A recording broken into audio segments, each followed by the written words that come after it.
All right, we'll start right now. So, as we've said before, with the firefighters literally putting their lives on the line to save people's lives, their homes and their properties and their businesses, with law enforcement working 24 hours to keep us safe and secure during these tragic times, with over 200,000 Angelenos cooperating with evacuation orders in order to make sure that they get out of harm's way, but allow firefighters and first responders and law enforcement to do their business.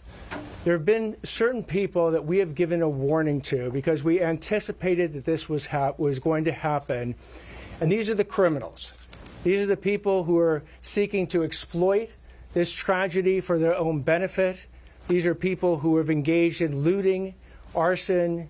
We've also investigated price gouging. We'll be investigating internet scams and the like. Today we're here to announce that the promise that we made when we started this, that these criminals would be arrested, they would be prosecuted, and they will be maximally punished, is a promise we are keeping. As we announced today, the charges being filed on 10 different individuals, 9 of them for looting in both the Palisades and the Eden fires, and 1 for arson. And arson, by the way, not connected with the origination of the major fires, but an arson that occurred in Azusa. These felony charges are the result of a multi-agency collaboration that has been nothing short of incredibly impressive to be able to bring these charges this quickly. This collaboration includes the Los Angeles County Sheriff's Department, the Los Angeles Police Department, the Los Angeles County Fire Arson Unit, the U.S. Attorney's Office, the Federal Bureau of Investigation, the Bureau of Alcohol, Tobacco, Firearms, and Explosives, the ATF, the Los Angeles City Attorney's Office, and all our related cities that you'll hear about that have done incredible work under enormously stressful times in order to bring these culprits to justice. I'll go through the various charges that have been filed to date. The first set of charges are against 3 individuals, Martrell Peoples, Damari Bell, and Travin Coleman. What 2 of these individuals did is on the night of both January 8th and the early morning hours of January 9th, they went ahead and committed first-degree residential burglary and looting during an emergency and evacuation situation in a house in Mandeville Canyon. They have been charged with first-degree residential burglary. They've been charged with looting. They've been charged with grand theft. They stole over $200,000 as been alleged by the charging documents. And by the way, with respect to the charges I'm going to announce, please know this. The charges themselves are not evidence. Every one that I'm going to describe today is presumed guilty until and unless they are proven their guilt is proven by the government beyond a reasonable doubt. Presumed innocent. I'm sorry? Presumed innocent. Excuse me. Presumed innocent. Thank you for the change. Presumed innocent until and unless their guilt is proven beyond a reasonable doubt. So back with Mr. Peoples and Mr. Bell.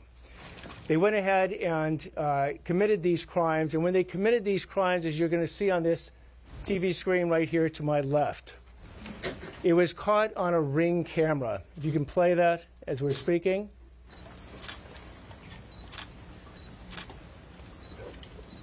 And the LAPD, through, again, such impressive investigation, worked with various leads and tracked Mr. Peoples and Mr. Bell to an apartment in Koreatown.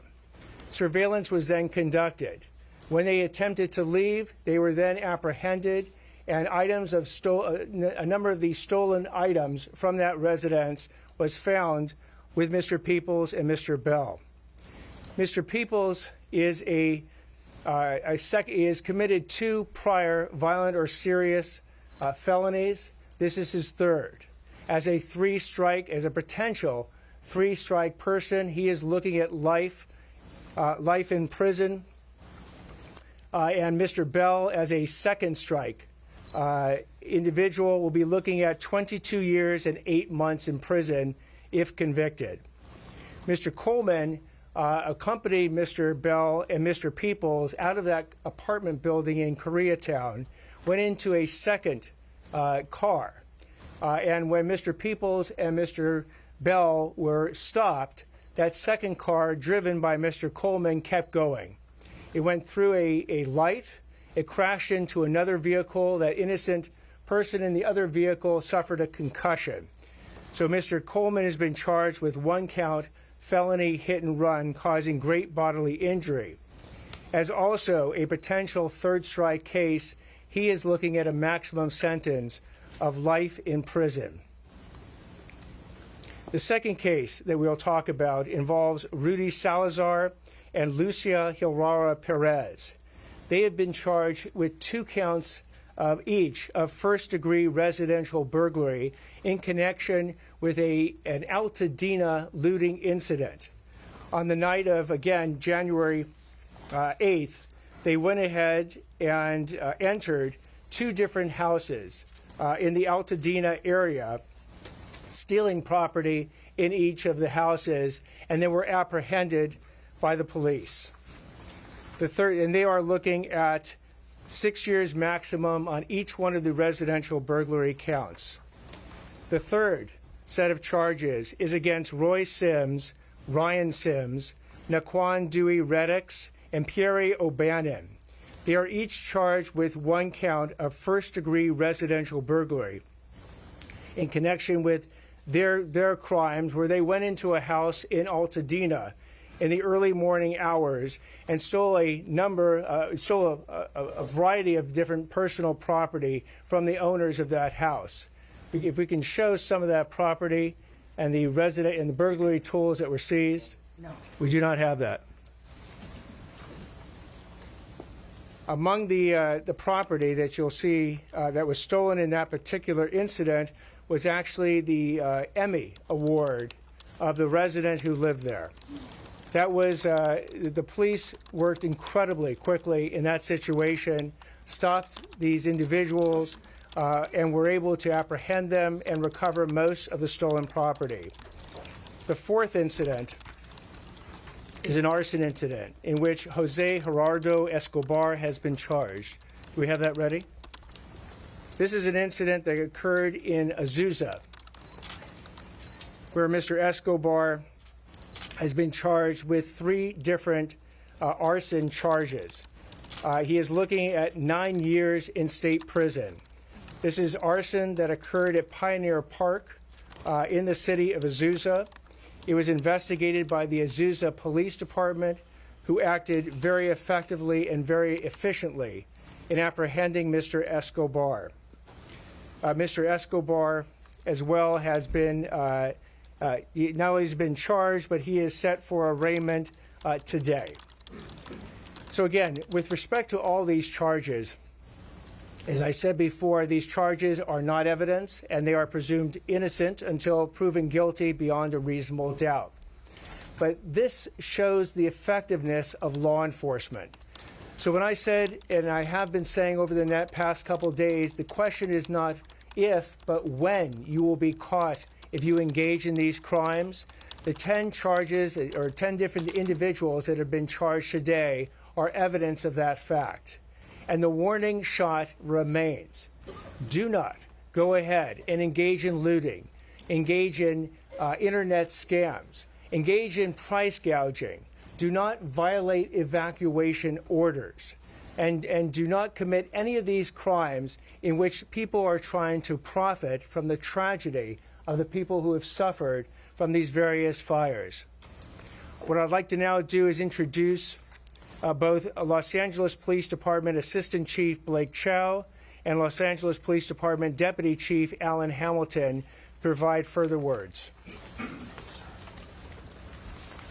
Hi, good afternoon. My name is Blake Chow. It's BLAKECHOW.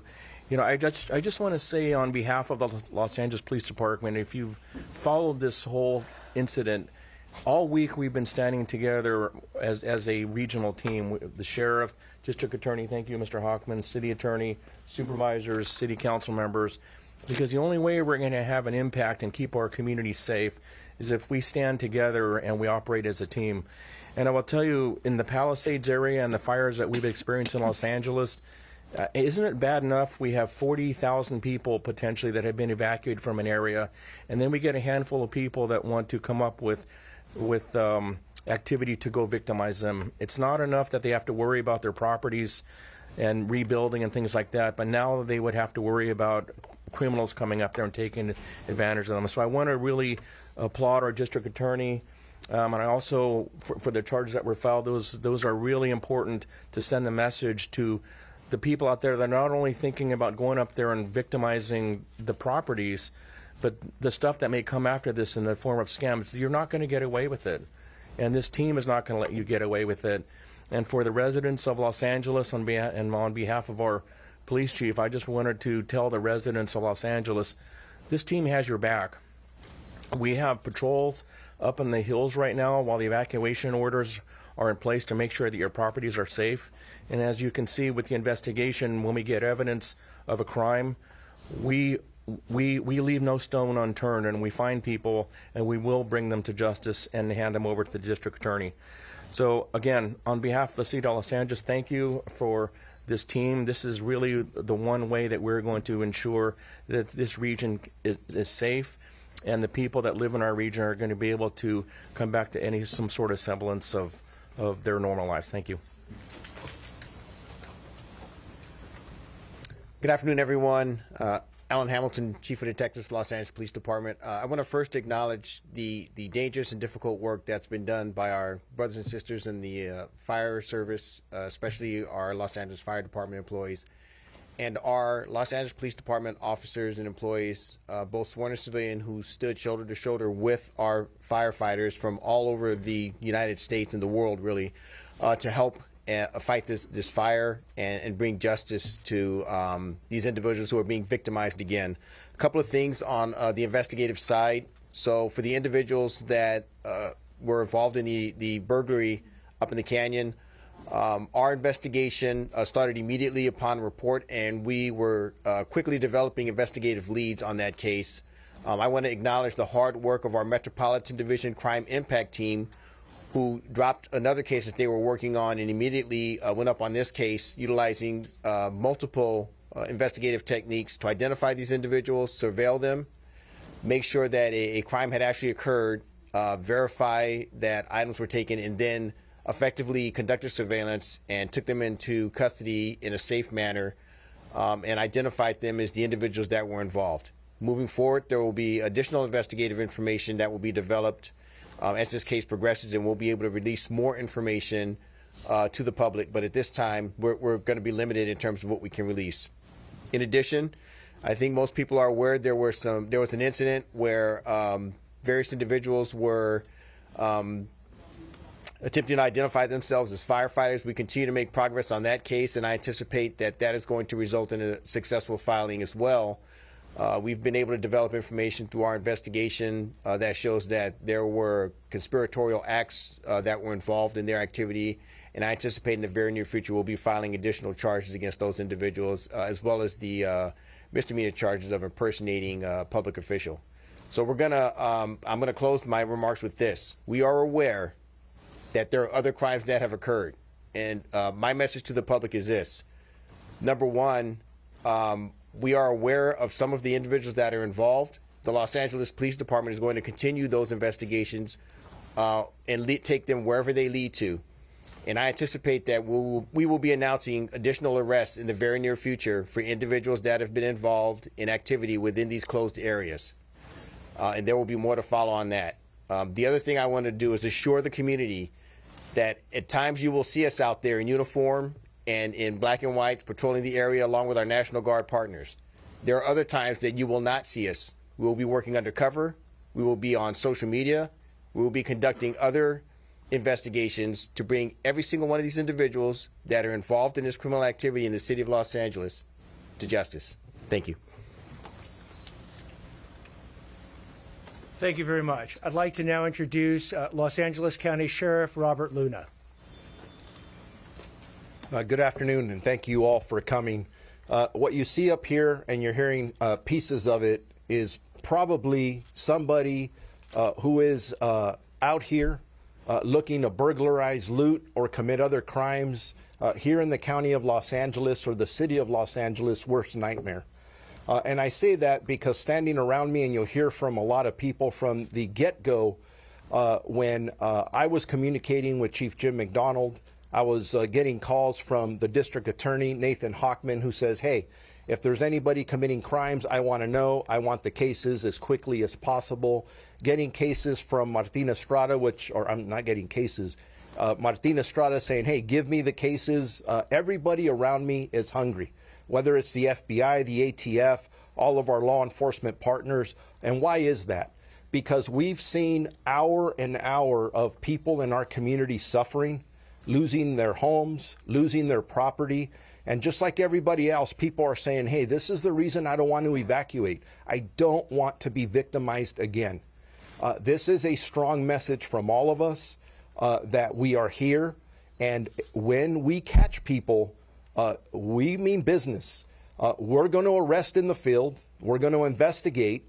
And then we're going to turn it over to our partners. And depending if it's a state case, and or a federal case, we got it covered here. So whether we are talking about burglary, looting, we're talking about scams, we're talking about the misuse of drones, whatever it is, we're going to get you. Do not make this worse than it already is. We're in the middle of this. We have a lot of work to do. You've heard me over and over announce arrests that we are making. When we're making arrests, the 34 that I had as of this morning, not all of them are looting and burglary. But please note, and this is a strong message to everybody, because we still have an active curfew that is in effect, 6 p.m. to 6 a.m. If you do not have any legitimate business in these areas, stay out, because our deputies are stopping people in a constitutional manner, I may add, and they are asking people questions. On many occasions, we are involved in these conversations. We're coming up with narcotics. We're coming up with individuals who are carrying guns. And guess what? None of them live in this area. So what are they doing there? You got to think, hey, why would I, if I have narcotics and a gun on me, go to an area that has a curfew in it? Well, that's what we're dealing with. We're going to deal with that. We're going to continue to work. And I appreciate the work that all of these folks are doing to make sure that the people in our community do not get re-victimized. Stay out of the curfew area. Do not come here to do anything you shouldn't be doing. You're going to get caught. And as you heard from the DA, and then you'll hear from our federal partners, you're going to get hammered. Thank you. And by the way, on behalf of all of our community and the deputies that I'm talking to who are working their butts off out there away from their family on 12-hour shifts plus, thank you guys for the work that you've done and the work you're going to do, because our police officers and deputies want to know when they stop and arrest somebody that somebody's going to get prosecuted and there's going to be consequences. So thank you. I'd like to now introduce Azusa Police Department Chief Rocky Wenwick. Good afternoon, everyone. First, I'd just like to say, on behalf of the city and our department, pass along our prayers and thoughts and condolences to all those who have lost a loved one or lost property. To add to the previous speakers, for us, we're outside that fire zone, immediate fire zone area. What I'd like to commend is our community for paying attention, being observant, and seeing something and saying something. At that time, the park had lost a lot of trees that were down. The city had started its cleanup process, made big piles of lumber and bushes, and they're all piled up, which made something for somebody to come by and say, hey, look at that. It looked like it'd be a great place to light a fire or cause some damage. The park was just 100 yards from the base of the San Gabriel Mountains, so we got lucky that day. And I'd like to thank the community for keeping their eyes out and ask everybody to keep your eyes out. In times of this disaster that's going on. People might not go to those areas because, just like the sheriff said right now, there are curfews, but they also know that law enforcement from all over the county is there to assist those areas, to assist the LAPD, assist the National Guard, to assist the Sheriff's Department and these other smaller cities. So it leaves vulnerabilities elsewhere, or what they perceive as vulnerabilities. But the community, please be vigilant elsewhere, because it just takes another fire someplace else, and we have to split our resources. So please stay vigilant. And again, thank you to everybody from the federal, LAPD, and I'd like to thank the district attorney for his aggressive support of law enforcement and letting people know that there is accountability when you make a decision that is not the right one. Thank you. I'd like to now introduce Los Angeles County Board of Supervisors Chair Catherine Barger. Thank you, Mayor Hockman. I'm going to be short. I want to thank our incredible DA for focusing on an critically important issue. I've met hundreds of residents whose greatest fear, beyond the fact that they've lost their home, is that people are going to go in and steal whatever they have left. And for those that left their home and it's still standing, their greatest fear is they're going to go back and it's going to be looted. The fact that you are prosecuting and recognizing that there are victims beyond what anyone even realizes is refreshing. And I want to thank you, and I want to thank you on behalf of the men and women, Sheriff's Department, but law enforcement as a whole, who are out there each and every day arresting. And when I find out that some of the arrests that were made, there were no charges filed on the exact same thing done, it's time for us to let the public know that accountability is alive and well in Los Angeles County. And as a supervisor whose communities are suffering right now, I want you to know we are going to work hand in hand with the district attorney, with the sheriff's department, with LAPD to make sure that not only is your property protected, but anybody that tries to take advantage of this situation will be prosecuted to the fullest extent of the law. So I just really want to thank you, Sheriff Luna, to LAPD, to Chief McDonald, to you, District Attorney Hockman. Thank you for working together to recognize that we have to protect our communities. Thank you. I'd like to now introduce Supervisor Hilda Solis. Thank you so much for having me, District Attorney Hockman, and also for inviting all of us here today, and especially want to thank our Azusa PD Chief Rocky Wenrick and his staff, and also all our public safety officers, as well as our elected officials. I'm proud to represent the 1st District, but on this day, it saddens me to hear that we had 2 individuals, one that you just heard about in Azusa, which is in the 1st District, that was caught in conducting an arson. The second was also reported to me from the city of Irwindale. So what I want to say is that we don't have to necessarily be inside the sphere of where the fire is, but there are criminal activities that are going on throughout the county. And we have to be vigilant. And just as our PD chief from Azusa said, if you see something, por favor, say something and let us know what is happening. I want to say that even though there is a dark side to this, we have to say that there are also some good things that are happening. There are people who are being very resilient. Just yesterday, I had the opportunity to visit over in Pasadena and in Altadena in the 5th District, and to go by and to see along Lake Avenue and Los Robles all these organic pop-ups of people wanting to share their love for healing and safety was an outpouring that I've never seen demonstrated in that manner in LA County. And I see it happening repeatedly over and over again. So let's not let these 2, at least incidents that I know of in my district, but the others that are happening, that we have to do something and let people know that this is not what we are about here in Los Angeles and the city of Los Angeles.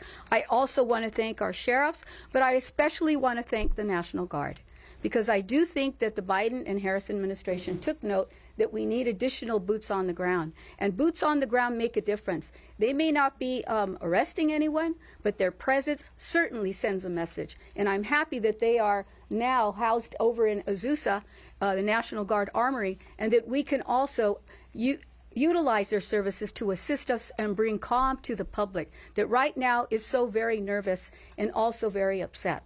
Brevemente en español, solamente quiero decir que en este reporte hoy día dos cosas que pasaron eran en el distrito número 1, en Irwindale y Azusa.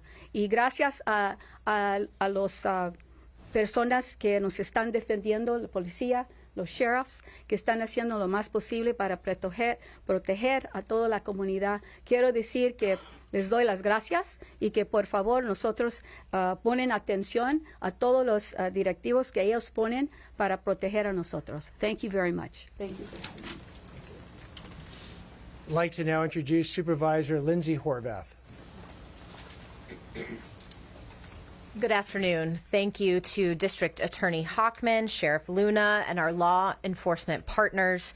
Many of our communities, neighbors, friends, and loved ones are enduring the most horrific experiences of their lives.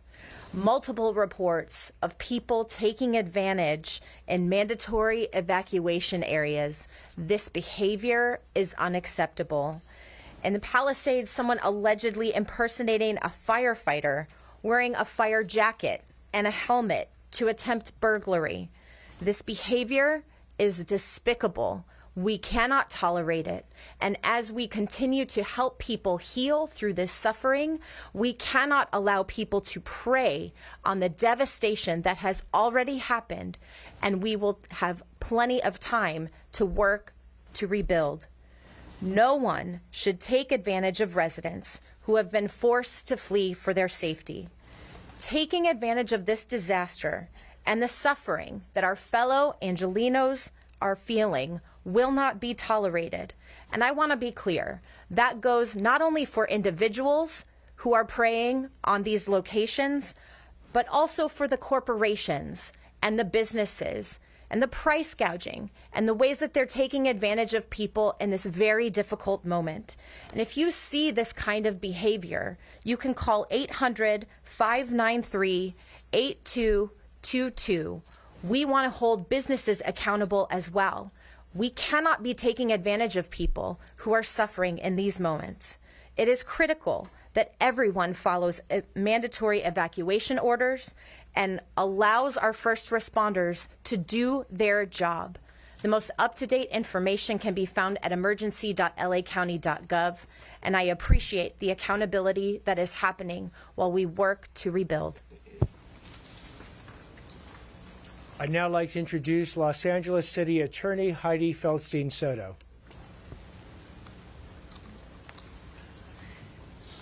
Hello, everyone. Good afternoon. I have a dual role in our city. I'm both a civil lawyer for the city, and I am the chief prosecutor for the city of Los Angeles, and I'm here in that capacity. As chief prosecutor, I'm responsible for misdemeanors committed by adults within the city limits. Let me start with everyone who's been affected by the fires that have devastated so many lives. I've spoken to many of you on the phone. I spent a lot of time on the phone with particularly the Pacific Palisades and Mandeville communities. I commit that my office, along with the district attorney, the U.S. attorney, our law enforcement partners, and our county and city elected officials, will be here working with you with all of the tools that we have. Today's press conference is about public safety and about the criminal side of what I do. I want to take 1 second to also assure you that we are laser focused in our civil side on legislation, on investigation, on disaster relief, on mortgage tax and insurance expenses, on cutting through red tape and bringing every single legislative, executive, civil, and law enforcement resource we have available to help all of you and all of us get through this disaster, recover, heal, and rebuild. That is what we as Angelenos have done for as long as I've lived in this city. I am really honored to join DA Hockman and this multi-agency coalition to talk about the steps that we are taking collectively at a city level, at a county level, at a state level, and with U.S. Attorney Martina Estrada at a federal level to ensure the safety and well-being of all of our communities in the wake of the fires, and to hold accountable every single solitary criminal who seeks to prey upon people who've lost so much already.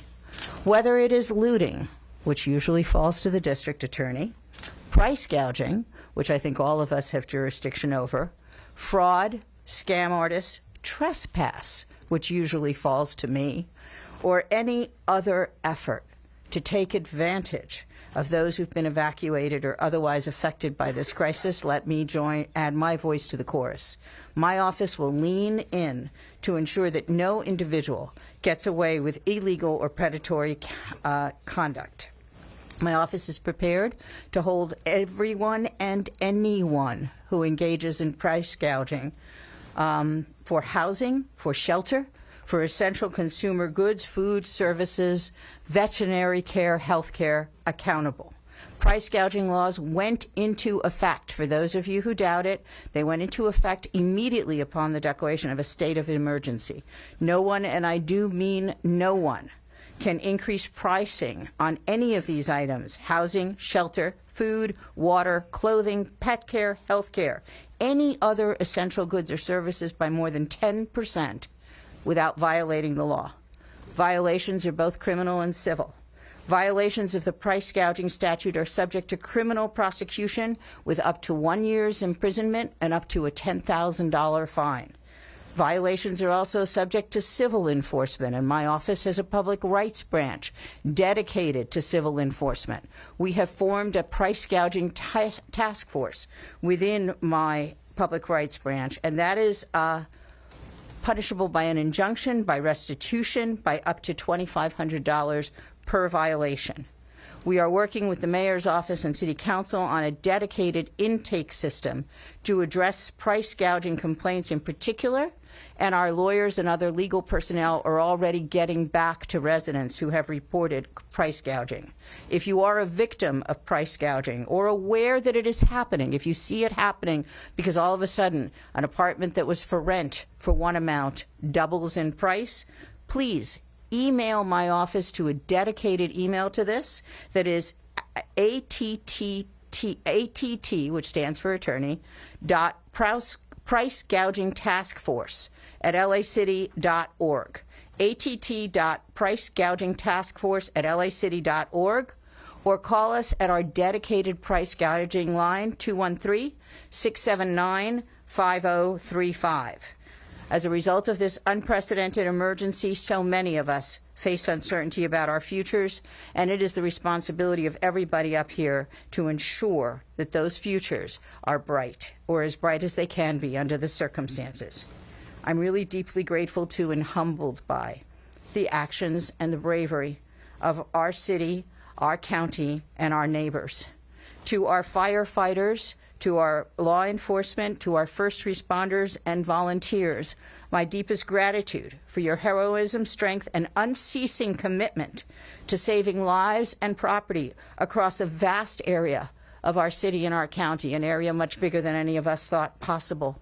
I thank our neighbors in California, in other states, and from across our northern and southern borders. I thank our federal government and our state for providing the National Guard and providing the resources, expertise, personnel, and equipment that they have. And I thank each of you, the press and the public, for helping us get out the message, for staying vigilant, for notifying us when something goes awry, for letting us know when you suspect arson, and for your resilience and commitment to our city, and your many, many acts of kindness and compassion in helping all of the families, friends, and neighbors in need. I am so proud to stand with our district attorney and our law enforcement partners. Thank you. I'd now like to introduce United States Attorney Martina Estrada.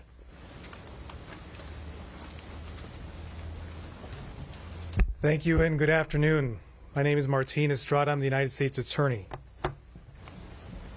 This past week has been devastating for our community, our family, our friends, our colleagues have suffered immeasurable losses. Our hearts go out to all the victims of the terrible fires that have occurred in our area. But I will say, one thing I've seen time and time again is the resilience of this community. When the times get tough, we come together. That is no different with regard to law enforcement. The level of cooperation and collaboration with our law enforcement partners, federal, state, and local in this area in Southern California is top in the country. We come together, whether it be violent crime, human trafficking, you name it, we come together. This time will be no different. We will collaborate and work together and bring the same approach to holding accountable all those who engage in crimes related to this disaster. Now, the first priority is stopping these fires, stopping the destruction. My deepest gratitude to the first responders, the ones who are out there on the lines fighting for us. God bless them, they deserve our prayers. But another priority is ensuring that there aren't people out there who victimize others, criminal opportunists who take advantage of this situation. This sort of behavior is completely unacceptable, and because of that, it is critical that we all work together to hold such individuals accountable.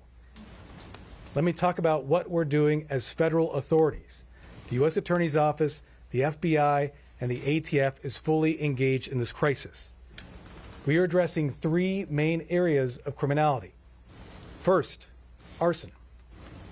This investigation is at its early stages, but I will tell you the ATF National Response Team hit the ground this morning investigating to determine the origin cause of the fire. Now, this group is highly experienced, includes investigators from throughout the country. This is the same group that was responsible for investigating the Aliso Viejo bombing, the same group responsible for investigating the fire on the Conception boat that resulted in the death of 34 people. They get the job done, and I'm confident their investigation will bear fruit. We are going to fully investigate the origins of these fires. We have powerful federal arson statutes to hold accountable with mandatory minimum sentences anyone who is found to have recklessly or intentionally caused these fires. Second, illegal drone activity. We have seen people flying drones over restricted areas. We need to ensure that our first responder personnel are able to do their jobs. We've already heard about drones flying over fires, hitting fire planes, disrupting them, taking them out of commission. That is unacceptable. It is illegal to fly drones over restricted areas. This basically means not flying over the areas where the fires are taking place. If you do so, you'll be arrested and you'll be prosecuted. And be warned, you may not be arrested right away, but our investigators will continue their work. We brought these illegal drone cases time and time again, including a case a few weeks ago involving Vandenberg Air Force Base. As we speak, we have investigators issuing legal process, investigating social media posts of drone footage in the fire areas, looking through that footage to determine the perpetrators in order to hold those people accountable. If you're thinking of flying a drone over an impacted area, over a fire, the message is simple: don't do it. Third, fraud. We are not going to allow victims to be re-victimized. Certainly, as the district attorney talked about, looters will be held accountable by his office. But we will take on some of those more sophisticated fraudsters who are out there using other means to steal. This is one of the largest disasters we've ever faced. We will see huge amounts of relief money coming into this area, including federal funds. If history is any guide, including through the pandemic that we all went through, the COVID-19 pandemic, there are people who will attempt to steal that money. Let's talk about two areas of fraud we are vigilantly monitoring. First is federal recovery funds. The Small Business Administration, FEMA, and other federal agencies are beginning their efforts to support homeowners, renters, business owners with relief funds. During the COVID-19 disaster, we saw people committing identity theft to steal that money. My office can use mandatory minimum sentences against anyone committing such conduct to hold them accountable. Second is charity fraud. People around the world are looking for ways to support the victims. This is a good thing. People are generous in times of need, but it also creates an opportunity for fraud. Charity fraud is a donation scam where people are tricked into donating money to a group or a fake group that essentially provides no services for the victims. We will investigate any group that illegally diverts funds from the victims. And let me say, as I mentioned, generosity is a good thing. But fraudsters will target victims and generous individuals who want to help. They'll do so through many means, including social media posts, including calls, including texts. Keep this in mind. True charities will not pressure you into giving funds. If you come across deceptive individuals who try to push you to donate money, that raises suspicions, and do not donate. Make sure your money goes to trusted organizations, and beware of websites that may try to mimic real organizations. There's a lot of fraud out there and people trying to perpetrate it. In conclusion, regardless of the type of crime we are talking about, we will hold people accountable. There is zero tolerance for any criminal activity arising from these fires. Together, we will recover from these fires. But the ongoing work, the recovery work, including protecting the victims and protecting those people who would like to help the victims and protecting relief funds, will be ongoing. We will be vigilant. Now, before I conclude, I want to give out a number from the ATF. If there is anyone out there who has any tips on the origins of the fires, any of the fires, please text 63975 with your tip. That is, again, the number 63975. That will go to the ATF National Response Team. Thank you very much. I will now introduce to the podium Special Agent in charge of the FBI, Akil Davis.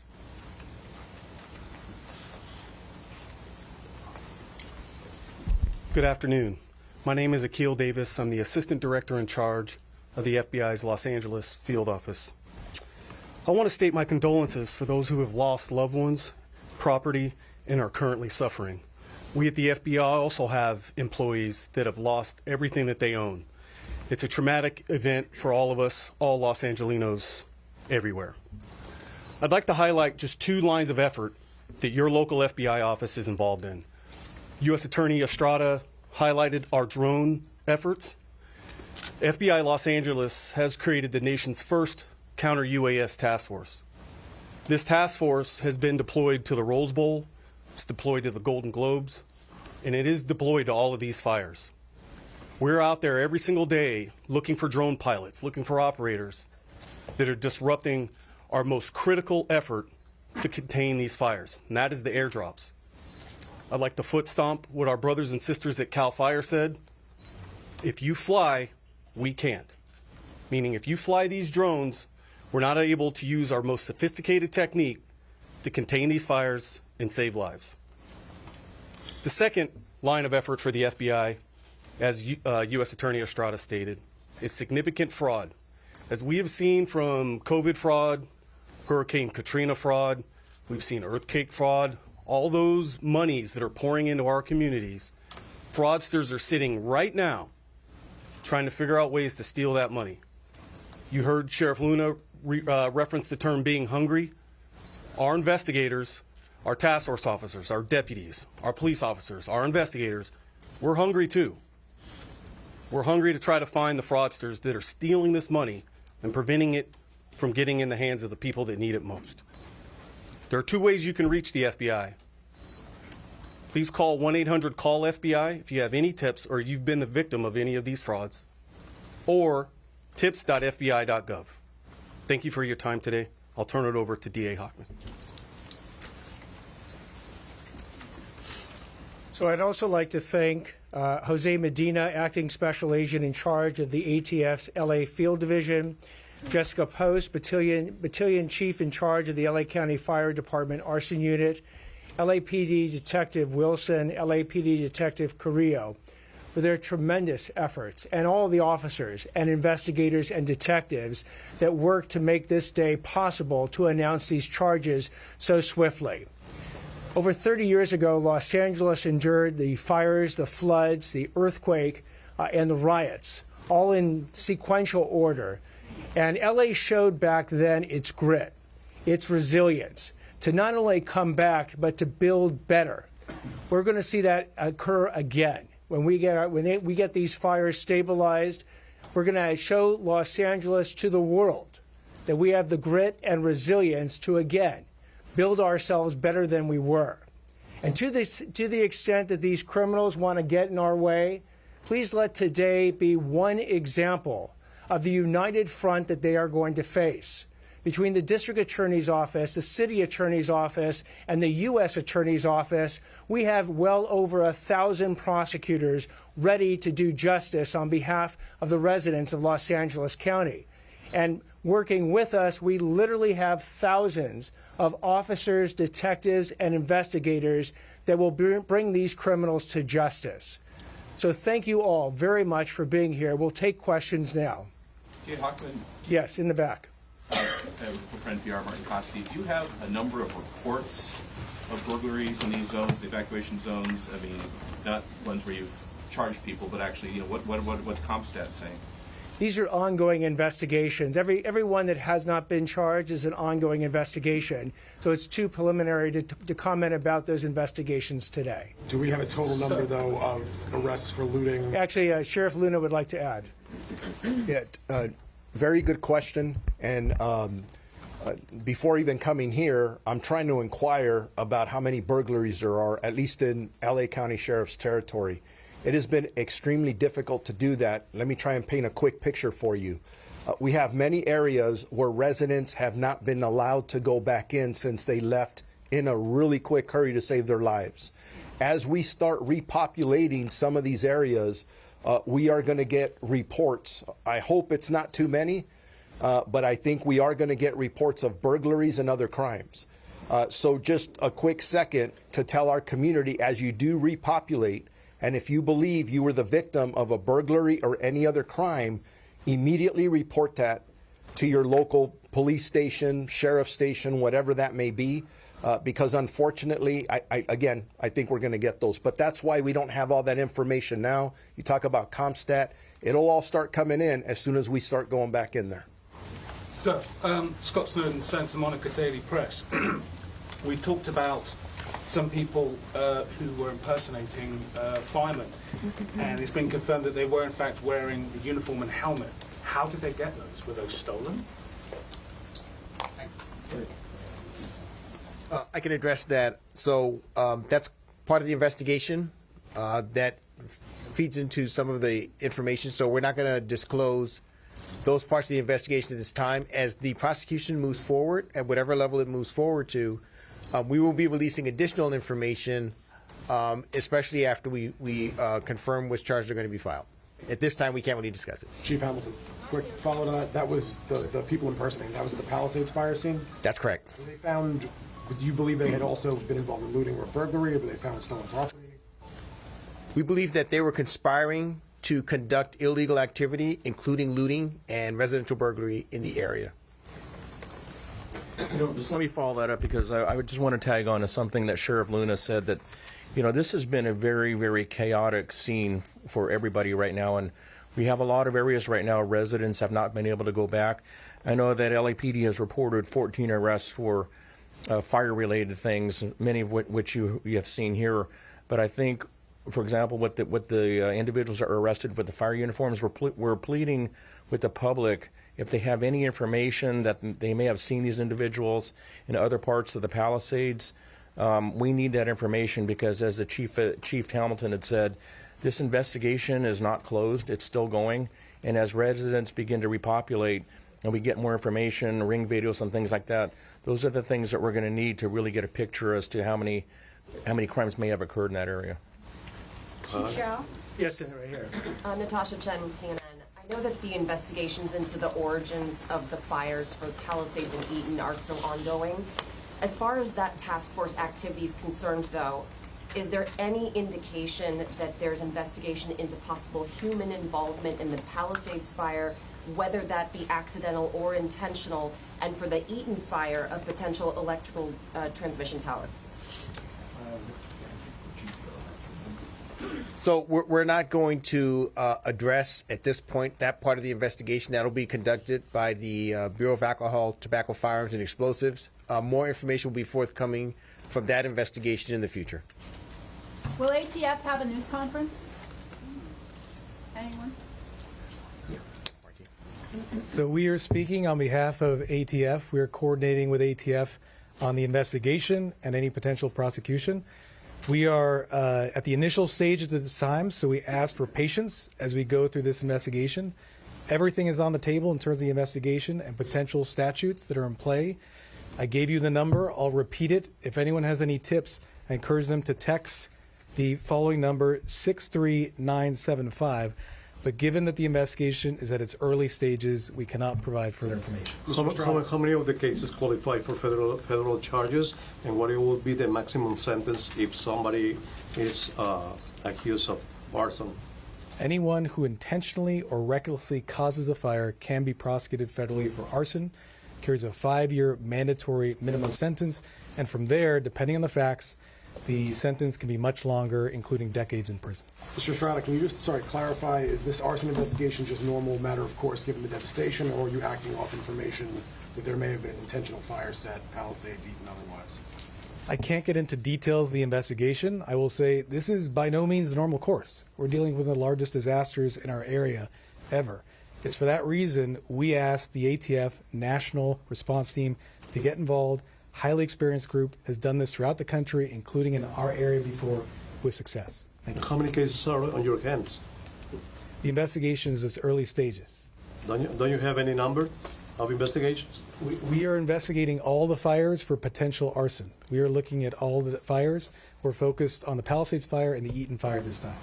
Sheriff Luna, given the level of frustration and misery for so many people who are out of their homes, there's been some reports of vigilantism. Are you concerned about this, and how do you mitigate it if indeed it is happening?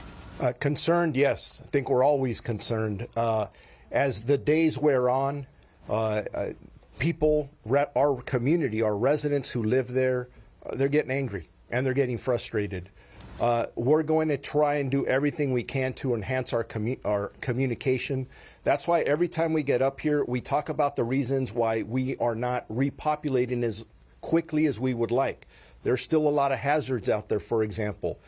As we're speaking now, I still have search and rescue teams that are out there trying to recover remains of individuals, correlating missing persons to addresses that used to be there. There's a lot of work there.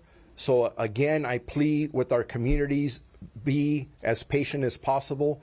There is no conversation that we're having as a county family with our city partners that doesn't include evacuation orders and warnings without, okay, when are we going to repopulate? Because we're hearing our community loud and clear. All of us, I know our supervisors are going out personally and listening to our community and their frustrations. We know it. We're staying on top of it. None of us have been off one day. All of us are working 16, 18-hour days. And we're doing this because we want to get back to normal as quickly as possible. But I do remind everybody, I just read the weather report before coming in here. We're gonna experience some significant winds. I'm very concerned about the dangers that we still face, concerns that our community still faces. So we're still in the middle of this.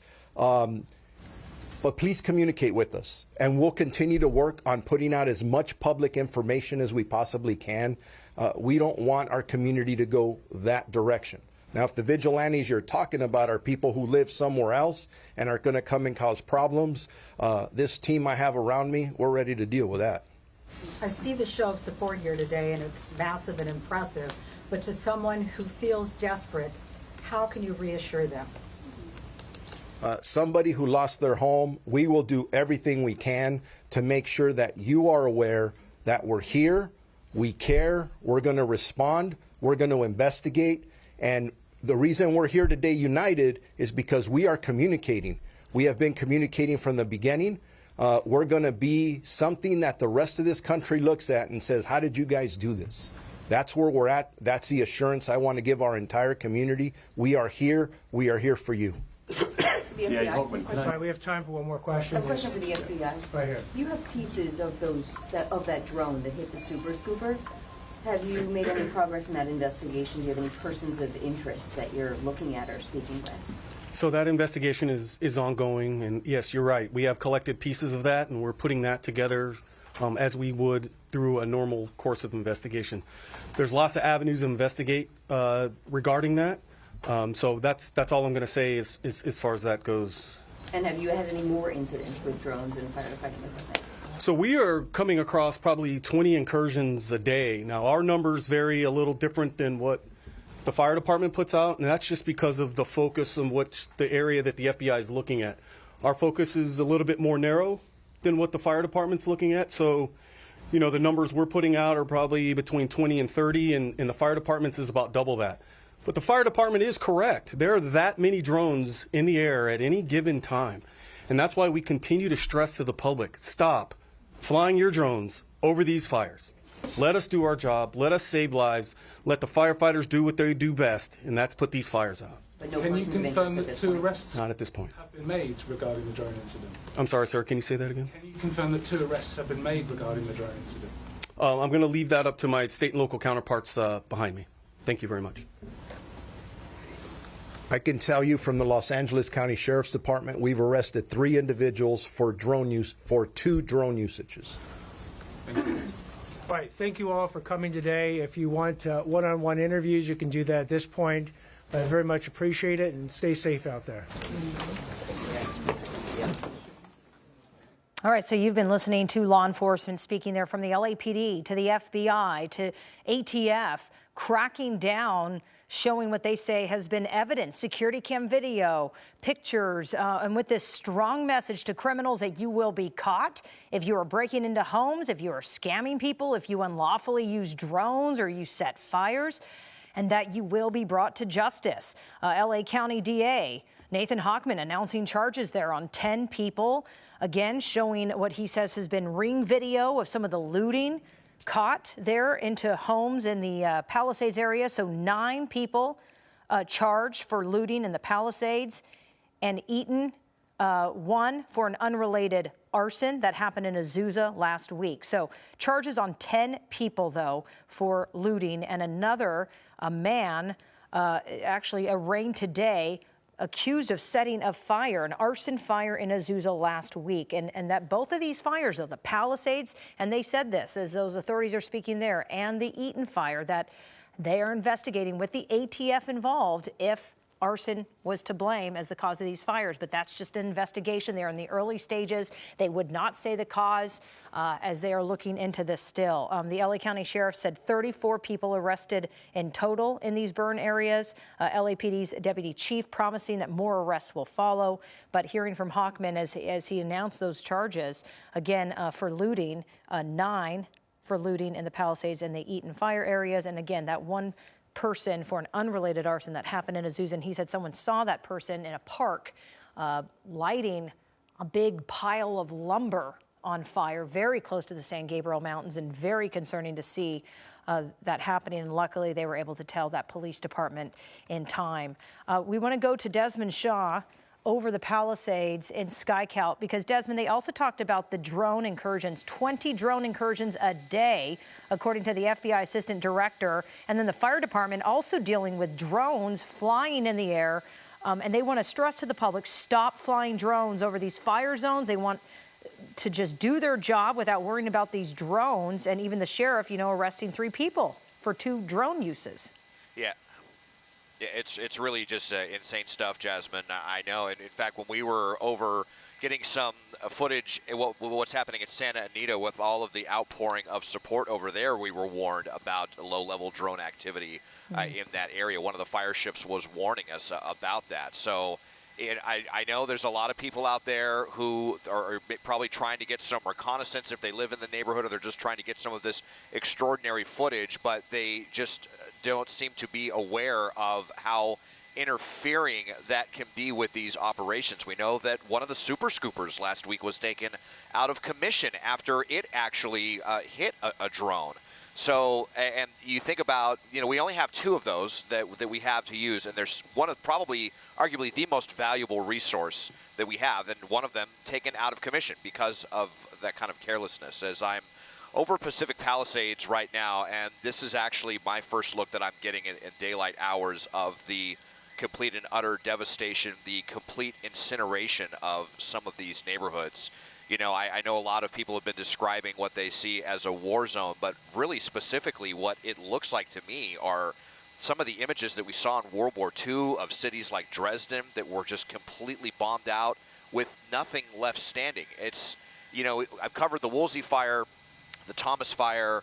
I know we were so worried about the fire we had a few months or last month in the Malibu area, and they all pale in comparison. And I never expected to ever be saying that what happened with the Woolsey fire pales in comparison to what we are seeing right here. Just complete neighborhoods leveled. It's beyond words, really. I'm seeing a lot of neighborhoods where, I would love to come down here and walk my dog. This neighborhood right here, just north of Pacific Coast Highway off of Entrada, you look at every single one of these homes, in the $5-6 million range. It's just a staggering thing to see. So just getting like I said, my bearings over this, and it really is beyond words. But the drone activity, if yes, please stop flying your drones. And now of course we've got more wind in the forecast. I mean, I'm happy to see that the fire activity is very minimal right now, but we are all just so worried about what could still be in store with more winds in the forecast. So we were seeing it last night with fire crews all over, and they had helicopters that looked like they were looking for heat signatures to get out any possible hotspot, anything that could possibly flare back up later this week. We certainly hope that the worst is over, but obviously time will tell, and we are just holding our breath at what remains, and hopefully we can, from this point forward, focus on the recovery effort and not have to deal with any more death and destruction. Just an unbelievable calamity for Los Angeles and Los Angeles County. Jasmine, send it back to you now. Absolutely, Des. And as for the Palisades fire, we have over 23,000 acres burned. It's at 14% containment. Again, that is just talking about the line that they are cutting around the perimeter of this fire. You see there are no major active flames, but they are monitoring some of those hot spots and any flare-ups with the winds today, as this still is a very active fire. But speaking of the Palisades, and going back to the news conference that we just had wrap up with all of our law enforcement leaders and the LA County DA, Nathan Hochman, they also talked about not only with those charges against people for looting and burglarizing, against 10 people actually, but he talked about, and I think it was Lindsay Horvath, who the supervisor, and talked about someone impersonating a fireman with a helmet, with a uniform. The LAPD deputy chief says that they are still investigating exactly how that person even got a uniform in the Palisades area, and that they are suspected of being there to loot, to burglarize that area, that they will still be releasing information to the public on this after they determine what charges should be filed. But that is just so alarming to go to that extent, to take advantage of those who have already been victimized by these fires and preying on, this kind of situation. And the LAPD says, it's a chaotic scene. Residents are not back. And, even the LAPD making 14 arrests related to various things in these fire zones. But the LAPD is just pleading with the public to please come forward with any information if you see something, to say something. And they expect, or I think it was the sheriff who said this, as he expects, as people are allowed back into these areas, that they are going to find even more homes that have been burglarized and looted. And that is just so tough to hear, and just frustrating. And yeah, it makes everyone angry when they hear that. I mean, that anyone would do this. I have Juan Fernandez joining me on the desk now as we're waiting for CAL FIRE and multiple agencies to give us an update here on the Eaton and the Palisades fire. You sure are, Jasmine. And going back to what you were talking about, the looters, I'm so glad to see that the LA Sheriff's Department and the LAPD, they're out there, they're in full force, not only to basically reassure homeowners that their homes are safe, but also putting the word out that they're not going to take anyone for granted out in these scenes right here. If you have somebody you are talking, I think we're the Cal news Fire's conference about to start. Yeah, let's listen. I want to give some quick facts on this incident. We're at 23,713 acres. This fire is 14% contained. And as of today, we have over 5,000 personnel out here, 5,123 personnel working this incident. We're going to kick it off with an operational update.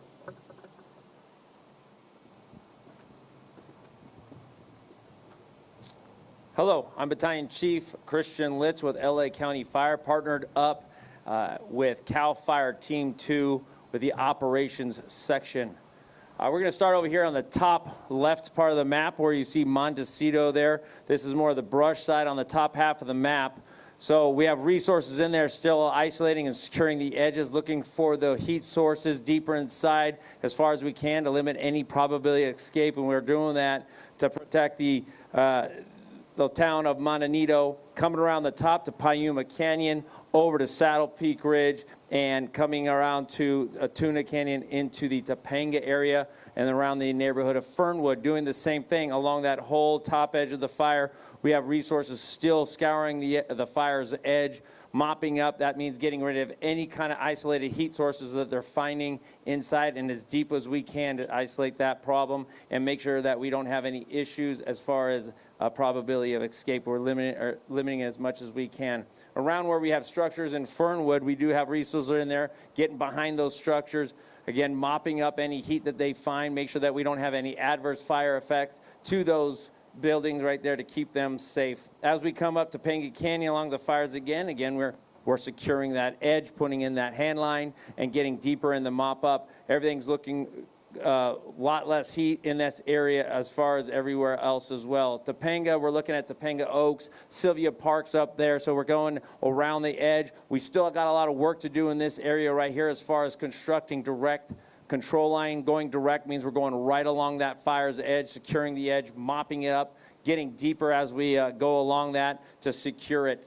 Coming up the side, we had a little bit of activity here a couple days ago, what we are calling Division Zulu, as we come back up to Dirt Mulholland. It is good. We got retardant painted thick along that edge, nice big line constructed with the hand crews that did a lot of work. So they're just finding, those isolated heat sources to make sure we have very low probability of any escape of this fire. Coming around the top, the Dirt Mulholland.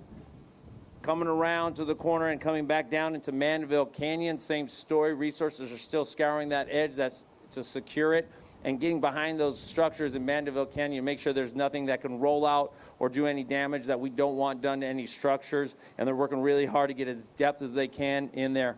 Overall, that's the more brush area of the fire, is the top half of the fire. Find very little activity in there. We do still have helicopters up there dropping on those heat sources to help the ground crews out. Now coming down into the Riviera area, West Ridge, Riviera, bordering Santa Monica and the Pacific Palisades, all along the bottom half of the fire that we see here, going into Topanga Canyon, Temescal Canyon, Las Flores area, and also coming back over to Malibu, same story. Resources are lined up and going all along the PCH, interior to all the structures, up the different roads, all around those structures. They're really concentrating on the structures that are still standing, getting ready any heat sources around it, anything that can cause any damage or get inside those structures and have any unwanted damage that we're thinking about. And then coming around, finishing up back to where you see the black line, that's where the fire butted up against the Franklin fire here on the far left of the map. And it's looking really good. We still have eyes on it. We still have resources in the area. We also have resources in the structure groups, which means they're around the structures building plans. We always plan to keep the fire as small as possible, but we always prepare for something different, especially with the winds coming on. We could have change of the environment for us, so we're preparing to respond to anything new. We have resources identified that could respond quickly and keep new starts small. Thank you. Next up, our incident meteorologist.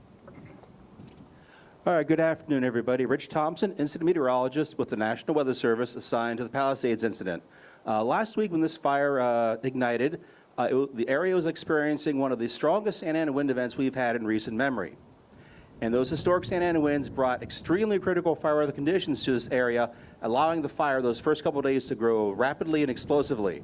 Since those first couple of days, the fire has still been under the influence of Santa Ana winds, and that influence is going to continue for the next couple of days. In fact, from today through Wednesday, we're expecting moderate to locally strong Santa Ana winds across the fire, and with that, it's going to bring continued critical fire weather conditions to the area, along with the critically dry brush, because we haven't had any rain here since last April. It's going to bring those critical fire weather conditions to the area, and therefore we have red flag warning that's in effect. That red flag warning is still in effect until 6 p.m. Wednesday evening. So we have expectations of those moderate to strong Santa Ana winds, critical fire weather conditions. That red flag warning is in effect until 6 p.m. Wednesday. Fortunately, by Thursday and continuing into the weekend, things are going to moderate quite dramatically, and we get back to actually kind of nice oceanic sea breezes, cooler temperatures, higher humidities. Hopefully we'll get at least a couple of days of respite from these Santa Ana winds. But again, the big thing is red flag warning is still in effect for this area until 6 p.m. Wednesday.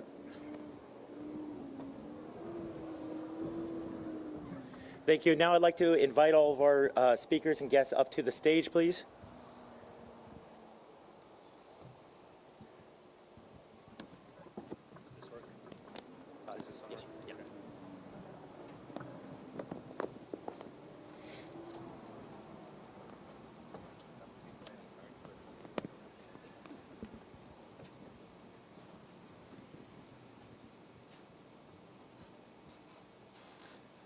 Good afternoon, everybody. My name is Joe Everett. I'm the Assistant Chief for Operations West Bureau from the Los Angeles City Fire Department, covering the area of the impacted zone. It troubles me to see these things happen to my neighbors. This is an area that I live, work, and play. All that being said, I have to put my emotions behind me because it's time for me to roll up my sleeves along with this incredible team I have behind me to really help with those business continuity and resiliency plans and try to get this place back up on their feet at the best of our abilities. I proudly stand with a number of partners in the area, but primarily my fire partners, Los Angeles County, who we share the border with, of course myself, Los Angeles City, and then we have our force multiplier, CAL FIRE incident management team to help us, along with a number of law enforcement partners. We have a good team to help you the best of our abilities. Within the city of Los Angeles, we're still actively working in there. We do have some active structure fires left over from the original impact, and we're also bracing for some severe weather that you just heard from our weather specialist. So I just want to tell the city, Angelinos, that we are not this yet. We have a significant storm coming tonight, so listen to all the warnings that you've heard, and please, believe me when I tell you that we're in this together, but I really want you to be safe until we get out of this next storm, and then we can take the next step. CAL FIRE Incident Management Team 2 Incident Commander. Good afternoon. I'm Jim Hudson with CAL FIRE Incident Management Team 2 and Unified Incident Commander for the Palisades incident. Over the last 36 hours, we have seen very little fire growth on this incident, which is a positive. However, it's important to remember, as was just stated, we are still under a red flag event, and we will continue to surge resources to the priorities around this fire. The priorities right now are extinguishing any flare-ups around structures, responding to any hotspots on the interior around structures, and primarily building line for community protection. Those have been our priorities the last throughout this incident, but we've been able to achieve those priorities. We have a large number of resources. We're over 5,000 people at this incident right now, spread across the entirety of this incident and the fire line as well as interior. We are also continuing to build contingency line. I mentioned yesterday that some of the flare-ups that we saw over the last 48 to 72 hours, they did remain within the contingency line. We're actively building contingency line to the north, south, east, and west around this fire. We're focusing around communities like Fernwood, and with the westerly flow that we're starting to, or the offshore flow we're starting to see, we're prepared for that. I know we've had a lot of questions about containment. Not a lot of smoke in the air today. Part of the reason that the winds are keeping the smoke down. And but also with the containment, when we call something contained or identify it as such, we want to have complete confidence that the fire will not cross that line. So we anticipate through Wednesday night. This fire is going to be heavily wind tested. We do anticipate an increase in containment, and we'll report that as such as the time allows or the situation dictates. So thank you. LA Fire Department Chief. Well, good afternoon, everyone. I'd like to start with just giving you a quick brief. This morning, Mayor Bass and I conducted an aerial survey of this specific fire of Palisades. While we witnessed significant loss, we also saw many, many successes in the efforts to save lives and protect property. Containing the fires absolutely remains the top priority. When the time comes for recovery, we are committed to a unified effort across the agencies to support the affected communities. The Palisades fire is still active, as we can see, and our mission continues. As I said this morning, I've staffed all available LAFD resources ahead of this wind event, and it's already underway. There are pre-positioned engines, strike teams, task forces across the city to make sure that we have the ability to rapidly respond. In addition, I've directed the Fire Prevention Bureau within the city to augment as fire patrols in the very high fire hazard severity zone. I tell you, as I take a step back, I'm so very grateful as I look around and I see all of our firefighters and first responders from all over California and our neighboring states. You think about that from the western region to Canada to even Mexico. We know absolutely we cannot fight this alone, and we're so very appreciative of our partners. Just a brief on the Palisades fire. You've heard a couple of the numbers, but the LAFD remains committed to this fire, and we have a significant number of engines that are assigned. The fire is 23,713 acres with 14% containment, 5,123 personnel that are assigned. As you can see, the firefighters are up and down. They're completely and diligently working through the night to increase the containment and prevent further spread. As this wind event that we just heard about continues, we urge the public to stay diligent, to stay ready, as the danger has absolutely not passed. Please adhere to any evacuation warning and orders immediately, and prioritize your safety. Thank you, everyone. LA County Sheriff Commander. Good afternoon, everyone. My name is Commander Christine Coles. I'm with the Los Angeles County Sheriff's Department. I'm serving as the Unified Incident Commander from the Sheriff's Department Incident Management Team for the Palisades Fire Response. I'd like to provide you just a few updates on the status of our operation. We currently have over 100 Sheriff Department personnel assisting with our operations, along with National Guard personnel. Currently, no new evacuations are being performed. We've made 5 arrests related to the Palisades fire, involving charges such as unauthorized entry into an emergency area and additional charges for weapons and narcotics possession. A curfew has been established for all mandatory evacuation zones affected by the Palisades fire and will be in effect from 6 p.m. to 6 a.m. and until further notice. This curfew is strictly enforced to enhance public safety, protect property, and deter looting. We urge all individuals to comply with the curfew and avoid the affected areas unless you are authorized personnel. We regret to confirm that 5 deaths as of this afternoon have occurred within the LASD jurisdiction due to the Palisades fire. In collaboration with the Los Angeles County Fire Urban Search and Rescue Team and multiple other agencies, search and rescue operations began this morning in designated areas which were affected by the fire. These searches are part of a phased approach and will occur during daylight hours.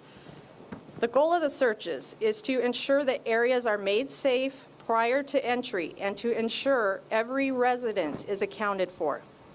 I can't begin to comprehend the anguish that some in the community are feeling, and I'm so sorry for all the losses that you have suffered. However, we ask that you understand that thorough searching must be conducted in these areas to render them safe and to provide conclusion for those that have been reported missing. We appreciate all the cooperation that you give us during this tragedy. Thank you. LA County Fire Department Chief Harris.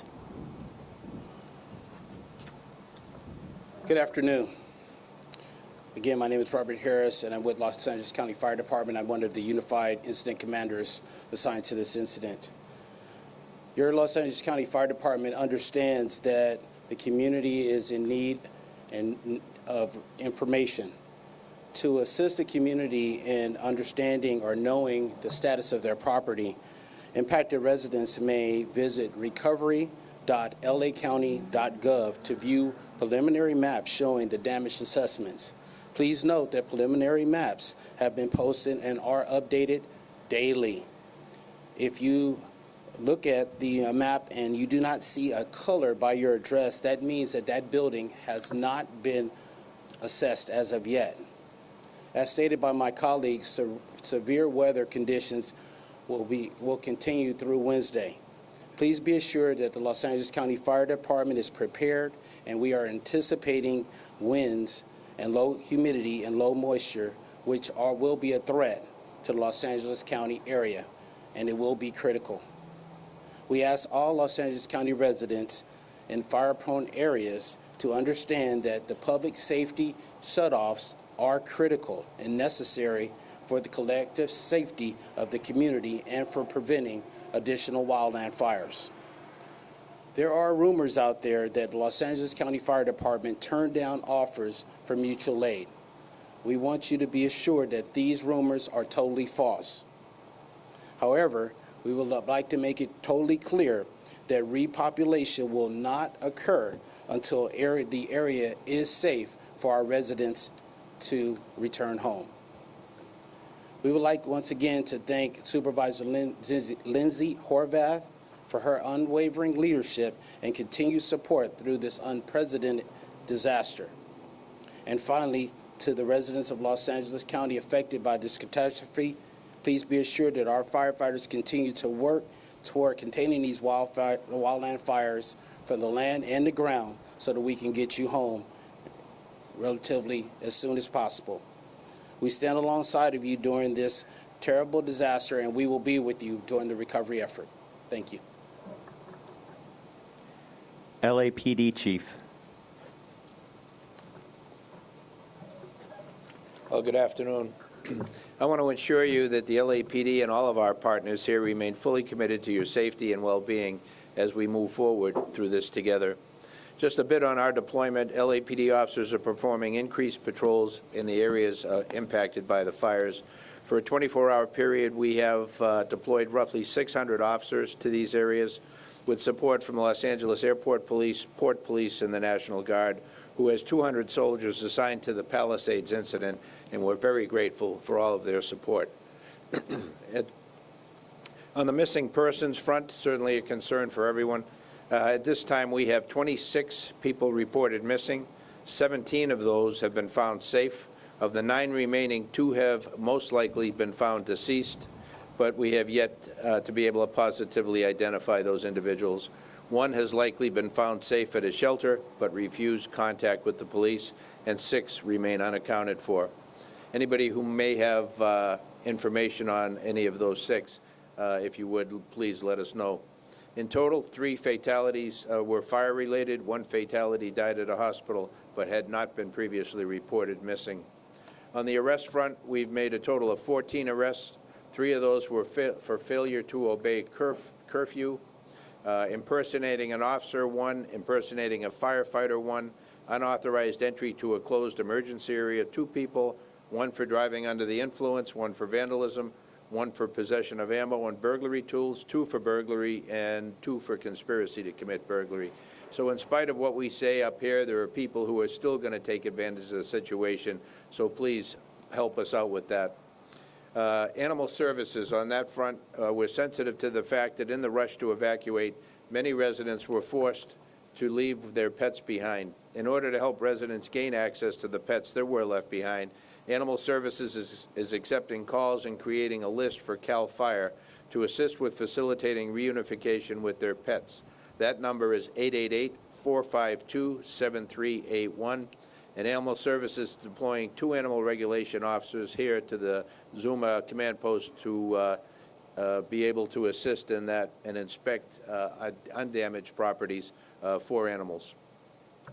Again, just a reminder on the curfew, my partner, Commander Coles, mentioned the curfew order will remain in place tonight from 6 p.m. to 6 a.m. And unless you're public safety personnel or other disaster workers, you have no reason to be at these locations. If you are in those areas, as you've heard over and over again, you will be subject to arrest. Enforcing a curfew is an important tool to keep the burn areas and evacuated property secure and to keep looters out. This effort also helps to protect public safety personnel who are operating in darkness in very difficult circumstances. As you heard previously, there's still a threat there from gas lines, electricity down, power lines, not to mention the toxic environment that's been created. So unless you have a real official reason to be there, please stay out. In closing, I just want to reiterate that our department, that all of us standing be here with you today before you, are with you. We're here for you for the duration, not only to ensure your safety, but provide support and resources necessary to recover and ultimately rebuild. I want to ensure the community that we're working tirelessly every day to protect lives, property, and maintain public safety during this critical time. Thank you for your understanding, your patience, and your resilience during this very, very difficult time for all. Thank you. CAL FIRE Director.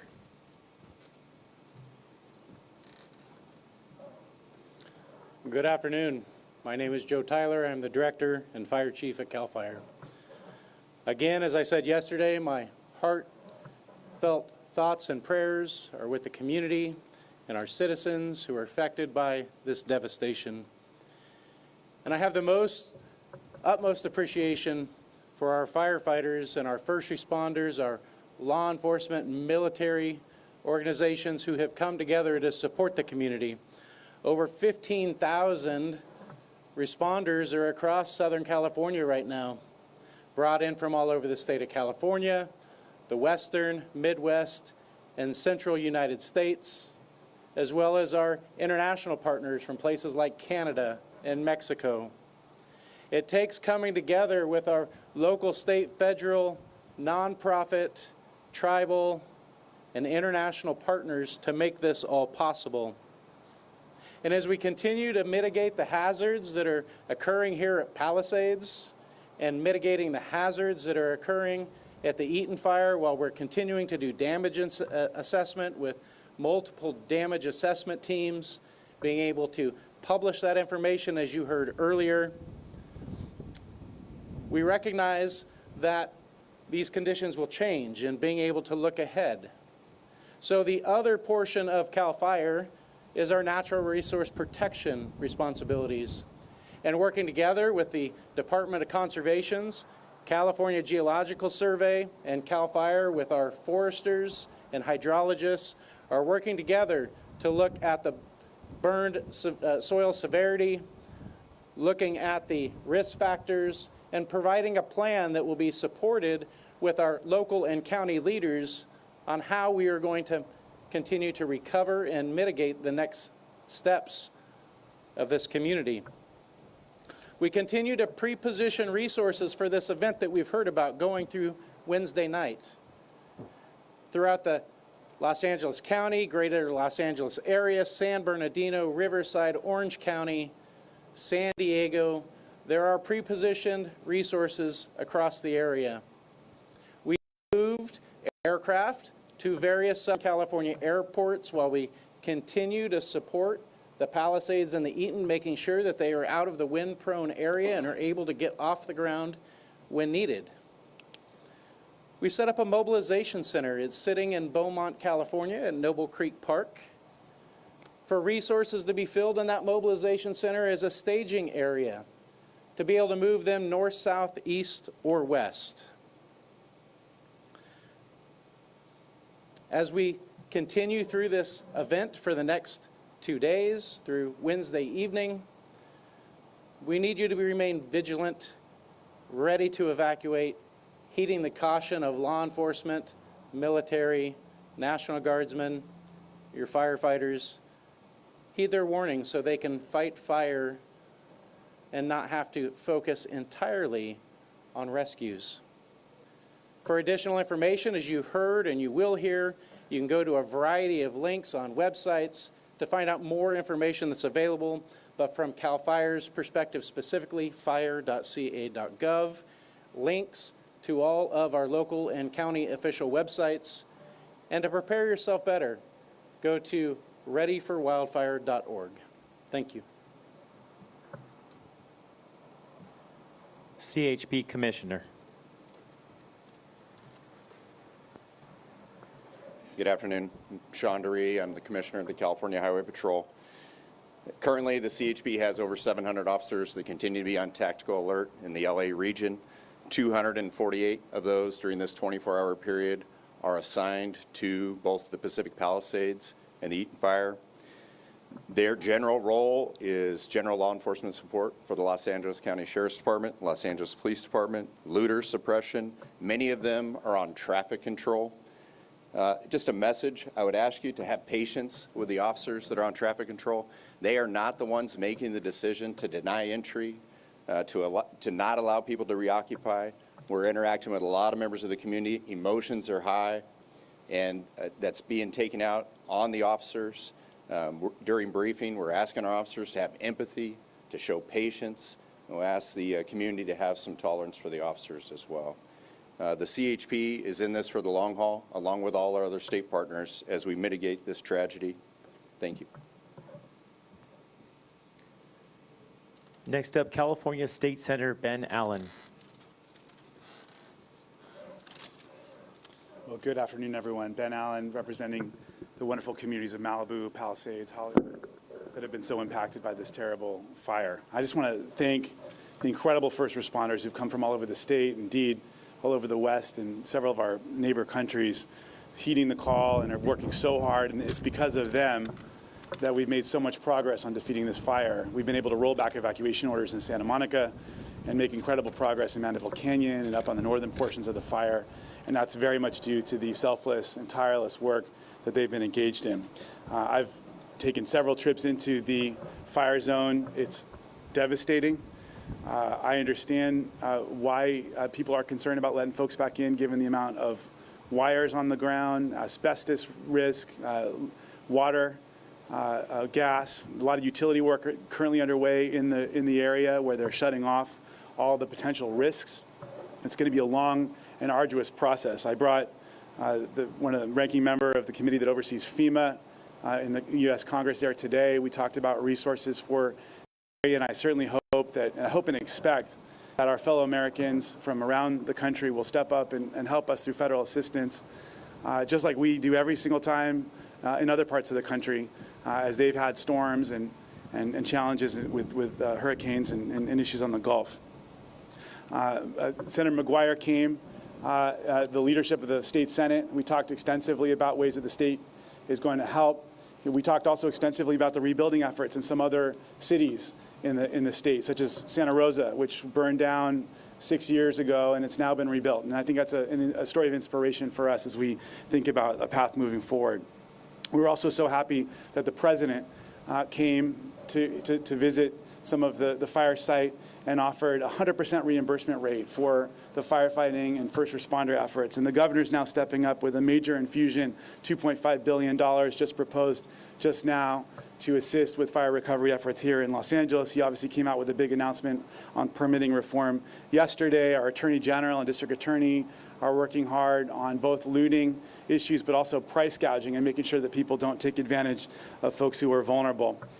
We've got there's a lot of work to go ahead now, including in the world of insurance. And part of what's so important about the efforts that were just announced was that insurers oftentimes require photographic evidence of the destruction of the properties in order to get to pay out their insurance. reimbursements. And that's why this kind of work, going through and documenting the destruction property by property, is so important for folks. It's not just the sense of closure, which we know is incredibly important as well, but it's also going to assist people with insurance. The insurance commissioner is actually bringing 2 weekends full of workshops. First of all, this weekend, the 18th and 19th at Santa Monica College, and then the following weekend at Pasadena City College to largely service the folks who've been impacted by the Eaton fire. So we're hosting that workshop at SMC this coming weekend, and there are going to be people from private sector insurers, the FAIR Plan. It's going to be a one-stop shop for you to get all of your insurance questions answered in person, so you don't have to be stuck on hold on a line. You can make appointments. You can walk-ins are accepted, but we're certainly encouraging people to make appointments. 800-927-4357. That's 800-927-4357.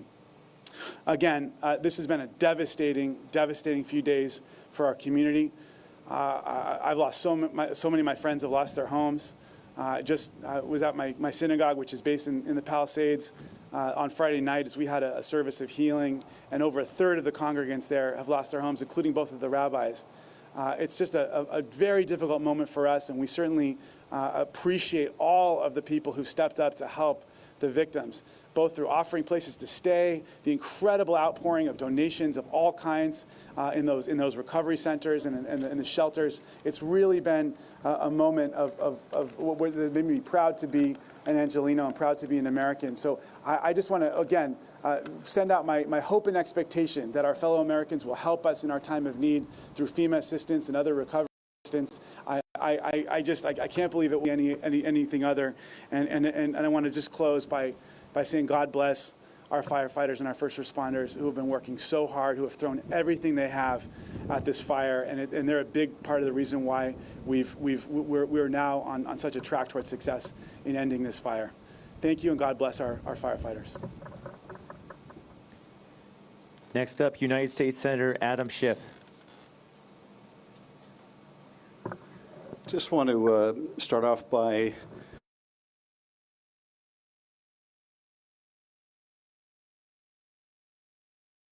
progress on the fires in the last 36 hours. That is some very good news that we have all been desperate to hear.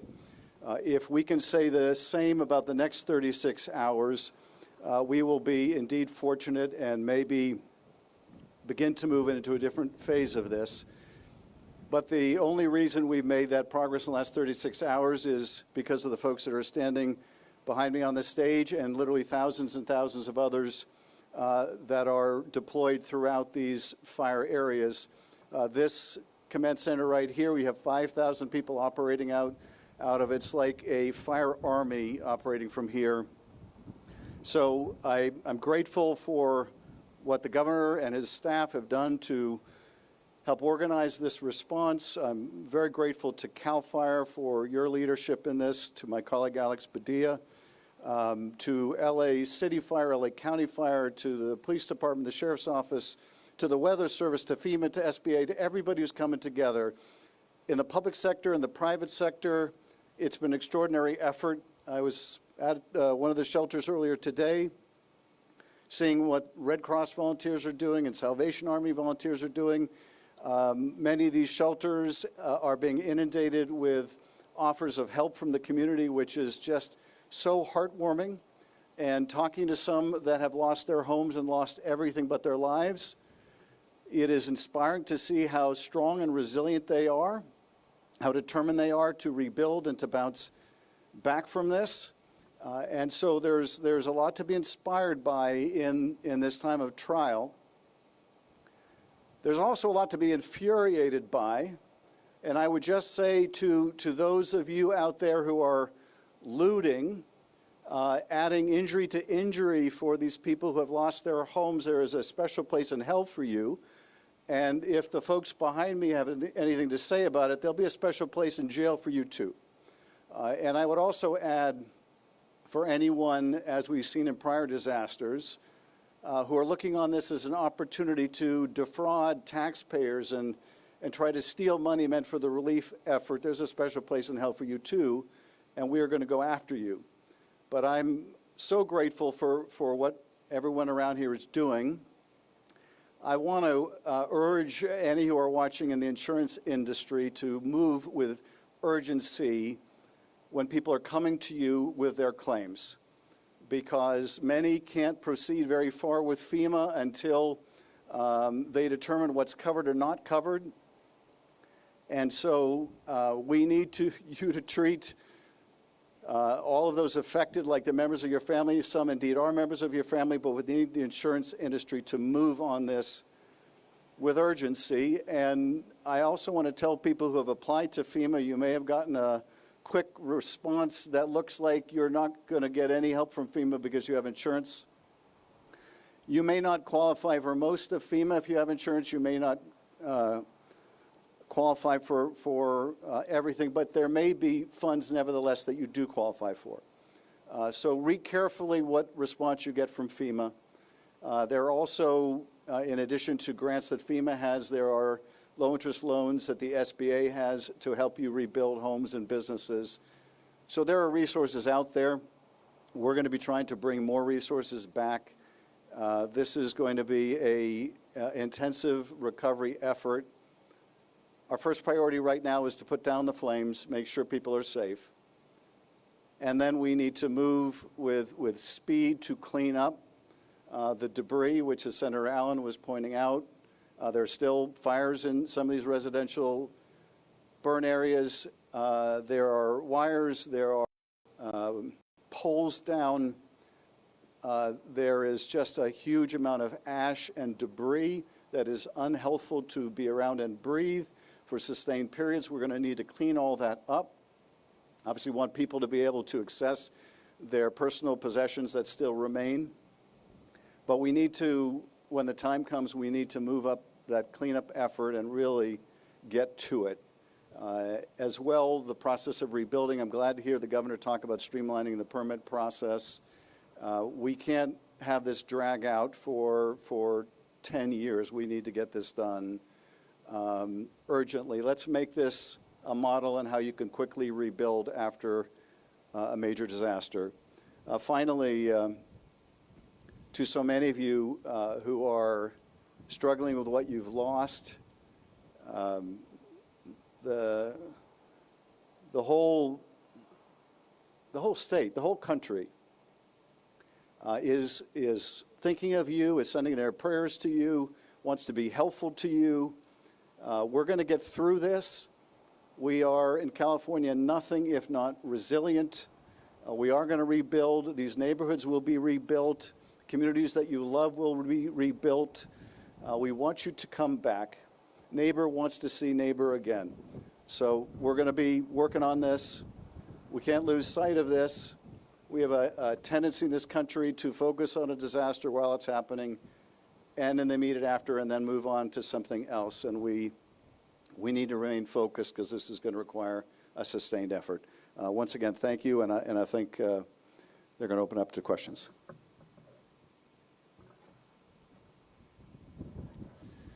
We're incredibly grateful to be joined by our partners from the California National Guard as well. Also, we have our partners from ATF and the Mayor of Beverly Hills. So if you have any questions for anybody on stage, we're going to move into the Q&A portion. My partner, Captain Scott, is out there with a microphone. If you have a question, if you could please raise your hand. He's going to get the question read out loud, and we'll find the best person to answer it. First question's in reference to the fire caused by CNN's Julia Jones. Hi there. Good afternoon. Thank you for answering our questions. My question is about the investigation and one of the hypotheses that was raised in an article by Times about the possibility of this fire that might have started from a fireworks fire near a popular hiking trail near here over New Year's Eve. Could you speak to that hypothesis and whether or not the fire appears at this point to have human causes? Yeah, thank you for that. If they're looking at all possibilities, they can't talk about the investigation while it's ongoing. as you know, they're also looking at the cause and point of origin for all of these fires. So the task force that we mentioned yesterday that's together is being led by the Bureau of Alcohol, Tobacco, and Firearms. They are the best in the business at doing this, working closely with our Major Crimes Division and the Sheriff's Arson and Explosive Section and the FBI as needed as well. So you're not likely to hear anything specific about the questions you're asking now until that comes to a resolution. So I apologize for not being able to be more detailed on that. Second question will be in reference to the death toll by Spectrum 1's Chase Beach. Hi there. Just hoping to get a bit of clarification, maybe from the Sheriff's Department. From my count, it sounds like it's 29 now is the death toll. And also, if you are able to share, it sounded like you said 5 more from the Palisades fire. If you know the rough location of that, that would be helpful. Thank you. So the amount of deaths that I reported, which was 5, is only from the Sheriff's Department's area of responsibility. So some of the numbers that are being reported are a combination of the Eaton fire and the Palisades fire, and some numbers that you're seeing out there are a combination of the Sheriff's Department and LAPD areas. So only within the Sheriff's Department area of responsibility, we have had 5 deaths. The next question is in reference to the spread of the fire, particularly Friday and Saturday by Los Angeles Times. Grace Tuhey. I was hoping to get some more details about how you guys were able to successfully contain the fire when it was threatening Los Angeles as well as the Casino and Tarzana area. How are we able to get that under control, and are you expecting those same areas to be a concern if the winds or when the winds do pick up? As far as the area is concerned, right now the wind is favorable for Tarzana and actually the entire 101 corridor. So with the offshore flow, they are actually burning back towards the coast. It was a very aggressive firefight. I can say that. Multitude of different strategies and tactics used, primarily tactics. We did have a successful day with their aviation assets that day due to the wind, and they were working very hard and building line with retardant and using the rotor wing or the helicopters to drop water. And that was primarily a direct attack incident. Crews were working right along the fire line, and it was a lot of hard work and a lot of effort that was put into that day to summarize that. Crews were engaged across the whole perimeter there.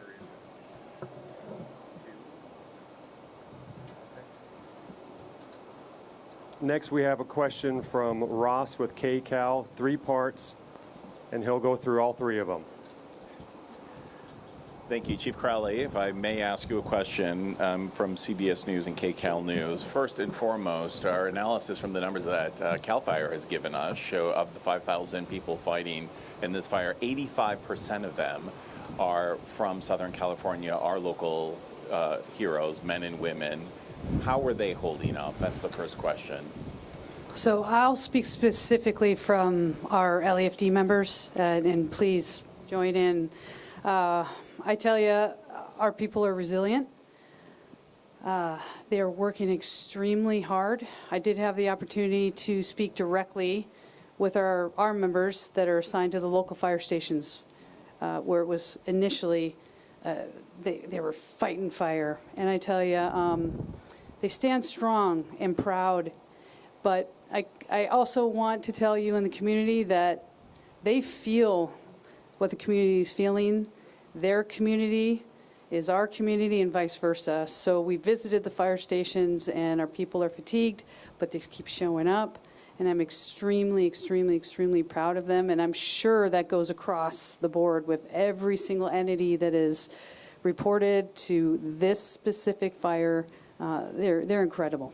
As we go into this period now, the wind gusts perhaps as high as 70 miles an hour beginning late tonight and through Wednesday, how have you changed the firefight tactics, and what do you have to say to residents in this area about, is the fire possibly going to whip back up out of control? We're only at 14% containment right now after nearly a week. Right, so I'll speak really high level, and then we can bring in the operational experts in that regard. But when it comes to just the lean forward posture, This is still an active incident, very active incident. We have 5,000 people, individuals who are assigned just to this incident. Mind you, let's talk about all the other incidents that have already occurred, and we still have to build recovery from that side.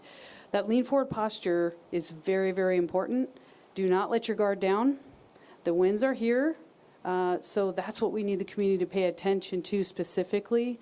When it comes to the operational side, again, even outside of the Palisades fire, just be resilient and be mindful about the information that's coming out. Let me ask you what homeowners have been asking us in the areas that have tragically already been burned through, in Palisades, for example. Every homeowner wants to know when they can return to their homes. So Angelinos are strong, as you know. They just want it straight. Is it going to be days or weeks or possibly months? What is your best estimate at this time? Right, so I would love to bring in when we talk about repopulation, we have messages over and over again, and I understand the frustration. Number one, the community needs to understand, still active, we are still searching for individuals, families that are missing, family members that are missing. There's an active search. And when it comes to it not being safe, I know that is so frustrating, but that's what takes the time. I will tell you and guarantee you that when it is safe to do so, we will allow the population and repopulation in the community to come back in. That is top of mind, but just as important of top of mind is the safety of those individuals as well. I'm not sure if anybody else wants to speak on the timing. But the estimate, Chief, realistically, it will not, what I can say, it will not be days. And with that, I think, again, stand by for more information. We have so many individuals here to do what we need to do to manage what's happening out there. Repopulation and getting our community members back so they can see it and understand it is really, really important to every single person that's here. That is top of mind. We'll make sure we'll do it as quickly as we can, but it has to be safe. And in the meantime, if homeowners go to those links, they can see photos as well of their properties. Photos, so that's brand new. That's a huge step forward. That is a step forward, and I don't want to speak for the individuals that are doing that, but that is a big step forward. Thank you. I think that concludes the questions. We would like to make one mention there. It was mentioned the Mayor of Beverly Hills, of course, that's the Mayor of Malibu, Doug Stewart. So if there's any other questions or Spanish, they'll be happy to be handled. Thank you.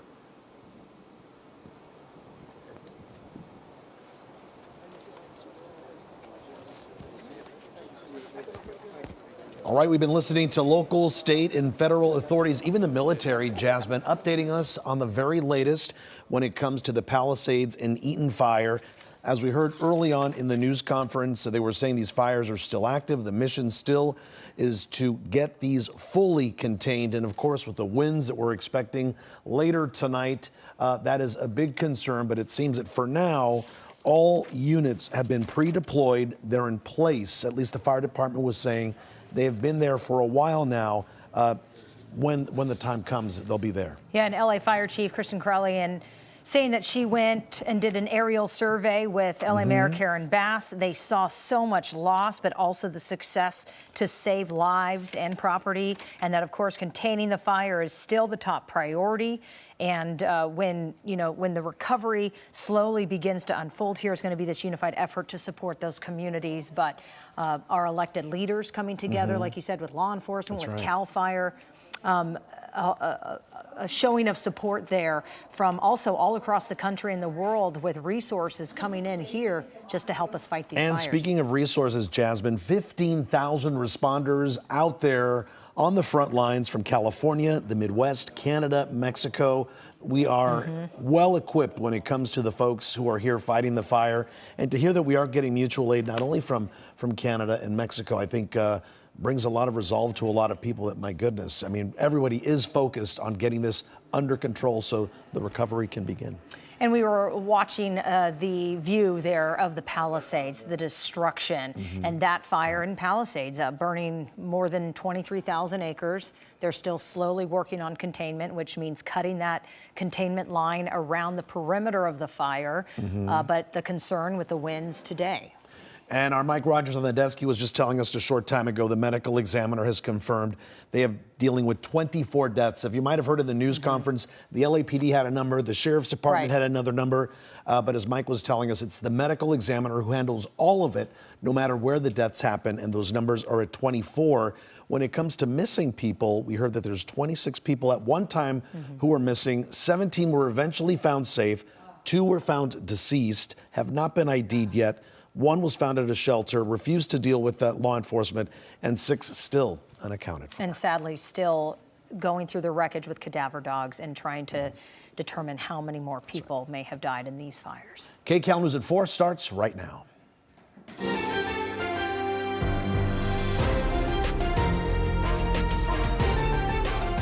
This is KCAL News, Los Angeles. Dude, we're in a serious fight right now.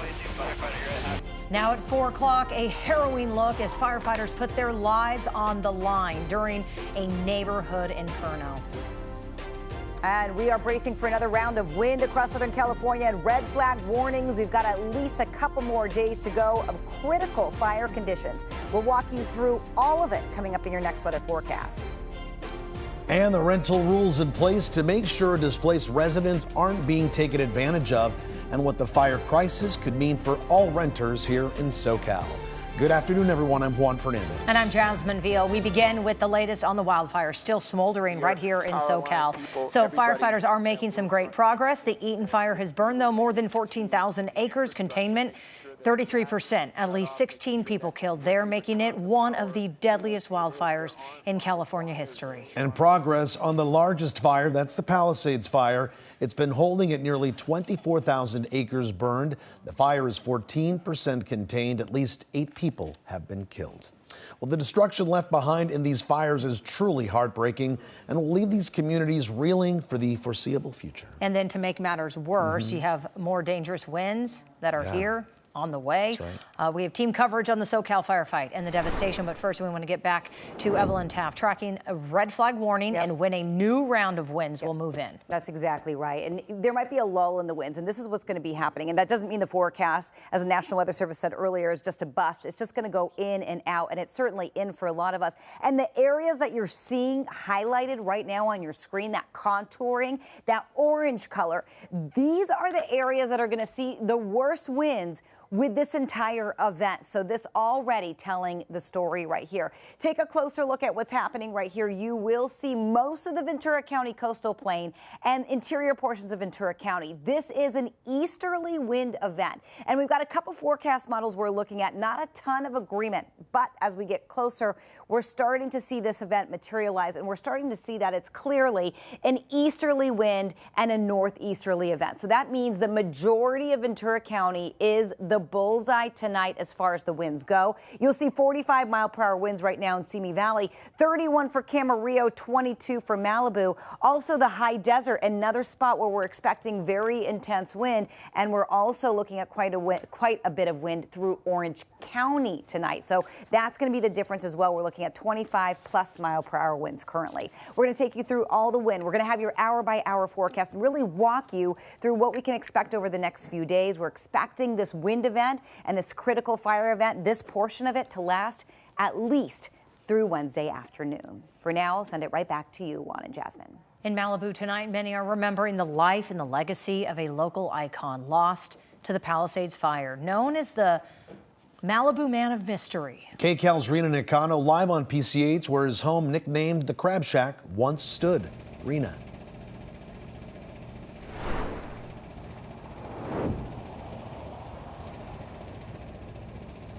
Well, we are on PCH, close to Duke's Malibu restaurant, and 55-year-old Randall Mayad used to live right here in a small red house. It was belovedly known the Crab Shack, but unfortunately, this is what it looks like right now. Randall Mayad was belovedly known as the Crab by the local surf community because his arms naturally sort of arched inward like a crawfish. And while most people may not like that, his friends said that Mayad went with it, and he eventually embraced his unique nickname. According to his friends, Mayad had lived at the Crab Shack since his teenage years, first renting it, and then decades later, he eventually owned it. He had an open door policy to anyone who needed a break from the waves or a place to crash. The only rule that he had here was good vibes only. We spoke to Todd Proctor of Proctor Surfboards, who met Mayad when he was just 12 years old. He says Mayad was like an older brother to him who always encouraged him to become what he wanted to be, which was a surfboard shaper. He says Mayad wasn't a rich man, only bartending and managing local restaurants, just enough to pay the mortgage and the rest of the time surf. When you lose someone like Craw, the real riches is exactly what he had. All these friendships and just that community that he nurtured and built up, and wasn't even trying to do that. It was just who he was. Boulder behind me here, it was actually something that had happened in February when it fell down the mountain. He survived that. He also survived many other fires, even a tsunami, rain and mudslides. And so many of his friends actually think that he thought that he might be able to survive this fire too. Unfortunately, that was not the case this time. In Malibu, I'm Rena Nakano, KCAL News. All right, let's take a look at what one firefighter faced while fighting the Eaton fire. Take a look. Dude, we're in a serious fight right now. Talk about a firestorm, right? These firefighters, they were rushing from one home to the next as those winds whipped up the flames and the embers to try to save them. This is, again, Altadena, right after the Eaton fire broke out Tuesday. And you can hear at one point in this video, the firefighters say, we might be tapped out, because we know getting water from fire hydrants was an issue. This firefighter told me earlier today that he wanted to just show people what they were up against and how hard these first responders worked to do what they could in those hurricane-force winds. By the way, he is back out there on the fire lines in those very streets of Altadena today. And Jasmine, a retired LAFD captain, managed to save his property from the Palisades fire. This video behind me here from last week, in the thick of the fight, shows just how much hard work it took to keep his home still standing. KCAL News reporter Michelle Gilly met him last week in the middle of the chaos. She's live now in Pacific Palisades with how he's doing today. Michelle? Well, you guys, Chris is doing great. His house is fine. We'll show you that in a second. Now his efforts are focused on his neighbors, particularly an elderly couple. These are folks in their 90s who live near him. One of the people in this home up in the canyon is in her 90s. Chris says he paid them a visit. They're drinking out of the tap, so he's very worried about that. He's dropping off fresh water and lanterns.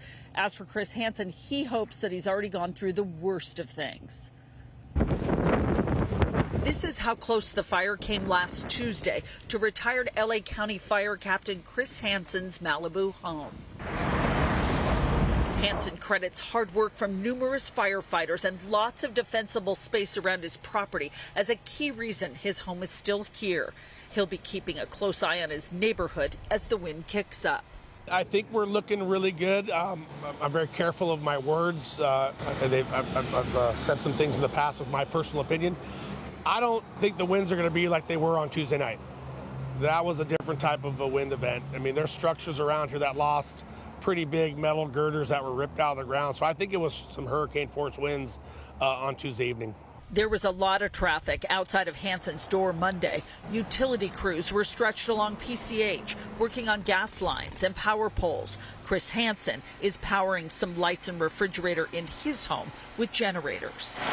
A convoy of local Cybertruck owners drove into the fire zone to help with connectivity using Starlink satellite technology developed by SpaceX in Hawthorne. First responders have been dealing with poor Wi-Fi and difficult cell service in the Pacific Palisades, Malibu area. This is essential for our public information officers and for our incident commanders, and even for our strike teams who are out there trying to communicate.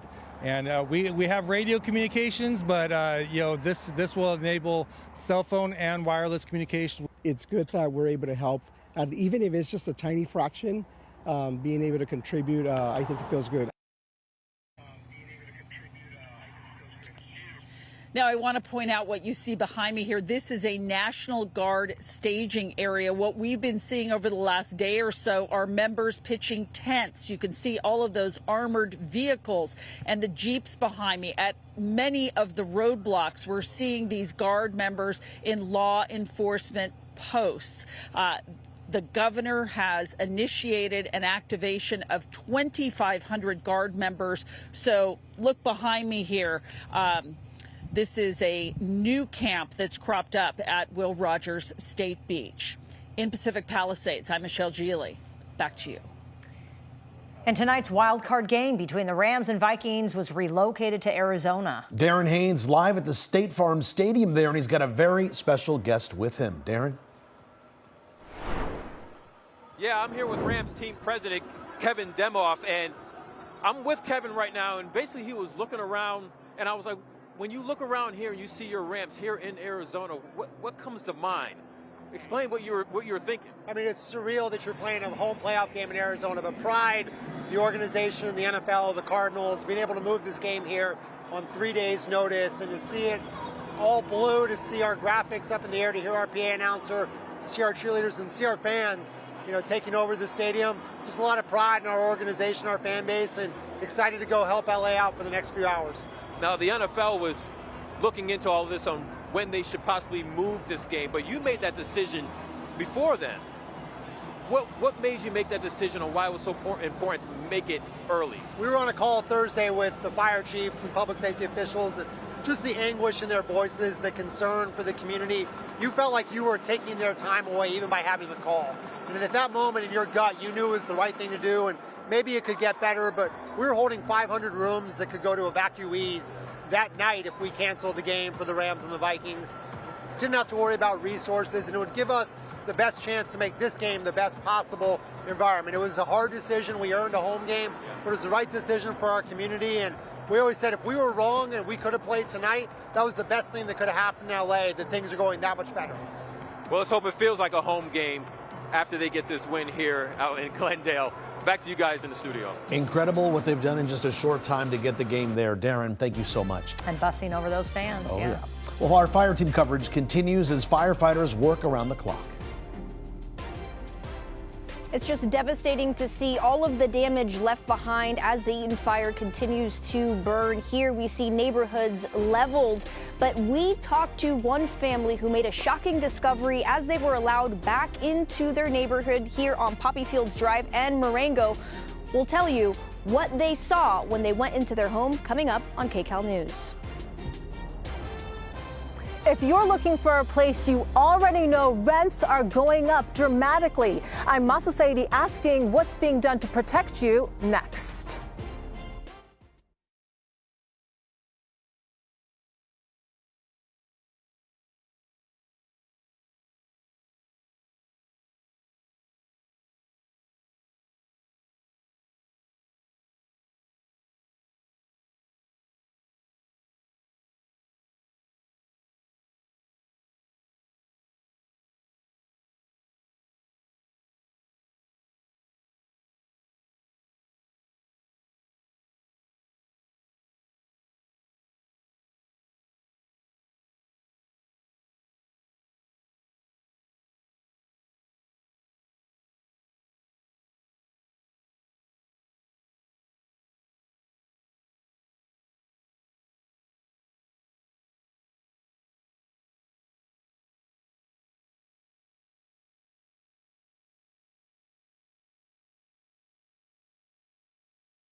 Los Angeles housing is already expensive, and these wildfires could drive up prices even higher. And with so many people frantically searching for a place to stay, we want to be sure that you aren't being taken advantage of.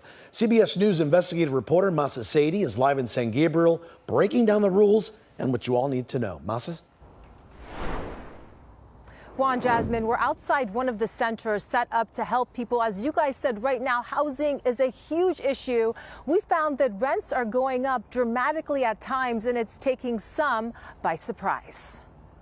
The Palisades fire reduced neighborhoods to ash. For some, it was a double loss. Michael and Jamie Geller's business and home burned down. The couple, now one of thousands searching for a rental. They say they've seen prices surge. That's despite a law that's supposed to protect Californians during a state of emergency.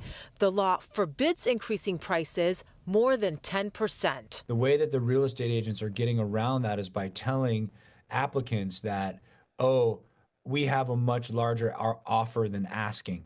So if you're not willing to offer us more than asking, don't even bother filling out an application. Or not just that, you need to take a 2-year lease or a 3-year lease. Like, we don't know where we're going to be in a month. Before the fires, there was a lack of inventory. Now, multiple real estate agents tell me the demand for rentals is unprecedented. At times, more than 100 people will bid on the same property, driving up the price. Personally, knowing 80 people that have been affected, and we're working with close to 60 to relocate them. Where are people trying to move to?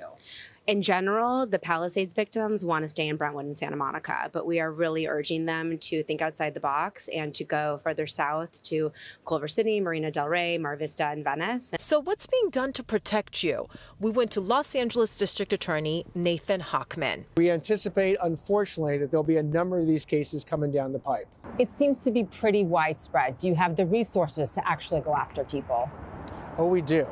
Law enforcement right now has an all-hands-on-deck operation to not only bring stability and keep people safe, but to go after the criminals that are taking advantage of this tragedy. So get this, even if they put every single cop in this city on this problem, you could still see rents double, triple, even quadruple. I'll explain the loophole that allows that to happen coming up at 5. For now, that's the very latest in San Gabriel. I'm Masa Sadie, KCAL News. So concerning and frustrating, Masa, thank you so much. A family who ran for their lives as the Eaton fire threatened their neighborhood is now seeing their community for the first time. KCAL's Luzdelia Caballero live in Altadena with the blessing they found when they returned. Luzdelia. Yeah, and it truly is a blessing because we are on their street right now. Take a look at this home behind me, and it's more of the same as we continue moving on and about. And as we were driving up with them, they couldn't believe that there was just so much devastation. They looked to the left, they looked to the right, and there aren't any homes. And as we come closer and closer to homes, we just see just the level of devastation. This is a hose that families likely used to douse this home, and it was to no avail. And this family we found, well, you'll see in a bit, their home is fully intact. It is a miracle. Jacqueline Reed and her husband, Arthur Coleman, couldn't believe their eyes. I didn't see no house intact, absolutely none, but everything else around us, absolutely nothing. Out of dozens of homes on their block in Altadena, theirs is the only one standing. Nothing has not been touched inside. Absolutely nothing. I mean, hardly no burnt marks, even no ashes. Reed says she got an evacuation alert on her phone last Tuesday and left with the essentials. I seen a ball of fire just roll in there. I mean, it was going so fast. It's like, if you didn't get out, you would have been hurt. Some of the windows are cracked and looks like it's got some fractural cracks from this heat. So it looked like the foundation is probably compromised. And one of their cars in the garage are a total loss. What did you have in here? Well, we had a wash and dry, a couple of bicycles, some furniture was in here. And I mean, just both of you standing here, seeing your home, and then seeing that there are no standing homes around it. As far and wide as we can see. But it's amazing, it's a miracle, A miracle because the inside is just how they left it. That's ash. And while their home is standing, they say it's hardly home without those they love. It's just sad that this had to happen to this neighborhood.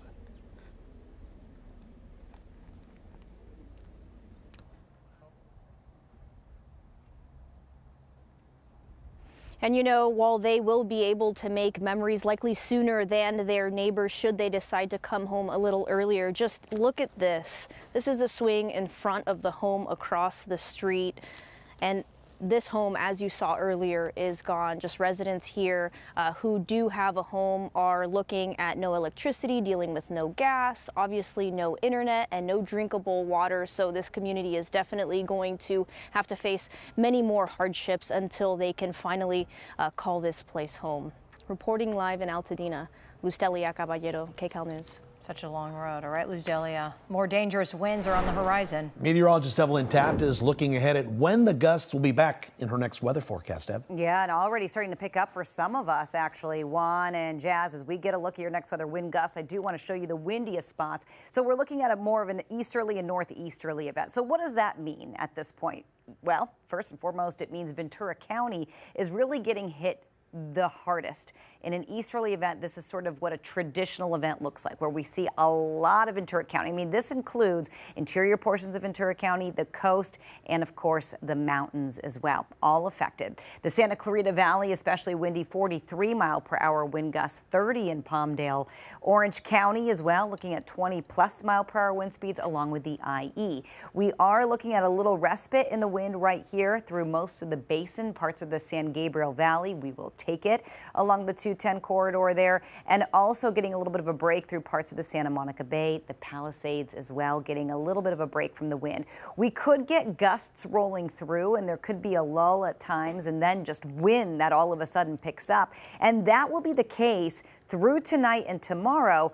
Actually, the windiest conditions set to break in around 4 a.m. That's going to be 4 o'clock tomorrow morning. So as we move through tonight, things continuing to look very similar to where we are right now. They let up a little bit for Orange County, but they pick up a little bit right there in our mountain and foothill communities off the 14 as we make our way into the San Bernardino and Riverside County mountains. So 4 counties affected tonight by the red flag warnings, the high wind warnings, and wind advisories. You will see, bottom line, it's windy. We could break down all the advisories and warnings for you, but you just need to know that these areas right here, of course, looking at the really most intense amount of wind, but everybody could stand to see gusty conditions. It's just a little more concentrated in areas like the Santa Clarita Valley, Ventura County, the LA County mountains, and of course Riverside and San Bernardino County mountains as well, and parts of Orange County. So everybody on edge. We have new communities affected by wind, hoping new fires do not break out, but we are looking at critical fire conditions tonight through tomorrow,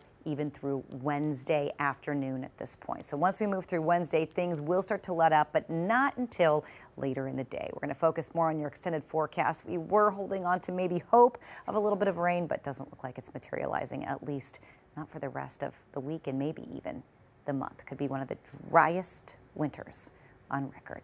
Back to you guys. Well, certainly not what we wanted to hear. Ev, I'm Mike Rogers at the desk. We're looking into law enforcement taking action against people who are taking advantage of a bad situation. What they're saying and how many arrests have been made. That's next. Plus, Altadena reduced to ashes, an emotional 60 Minutes report explaining why firefighters say these flames were unstoppable.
Local law enforcement putting everyone on notice. Take advantage of this tragedy and you will face jail time. Let's go to our assignment editor, Mike Rogers, at the desk. Mike, there was a news conference just a short time ago where these arrests were announced. Yeah, and look, they're not playing around with this. This is not a cite and release situation. The sheriff making it clear, they catch you, you will go to jail. And in this situation with some of the people they've arrested, they're facing life in prison for their alleged crimes. There was a press conference that was held today by the LA County DA's office, the sheriff, everybody was there. People are saying, hey, this is the reason I don't That's a soundbite from Sheriff Robert Luna talking about some of the issues that people are facing here and not wanting to go back home because of that situation. And he's right. There are people that are very concerned about what is going on here. Now, he talked about how several people have been arrested. One of them a group of people accused of stealing more than $200,000 worth of valuables from a home there in the Palisades fire. Additionally, people are also accused of stealing things from the Altadena, the fire over there in the Altadena area as well. So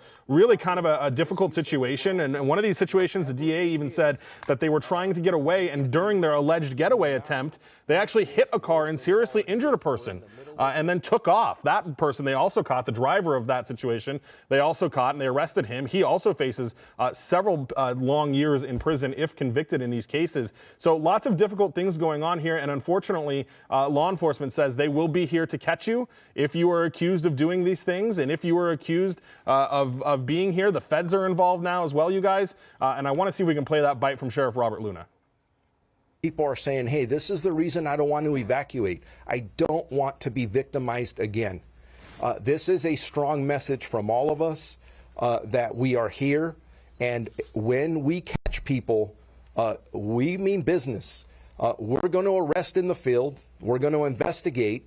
And then we're going to turn it over to our partners. And depending if it's a state case and or a federal case, we got it covered here. So whether we are talking about burglary, looting, we're talking about scams, we're talking about the misuse of drones, whatever it is, we're going to get you. Do not make this worse than it already is. We're in the middle of this.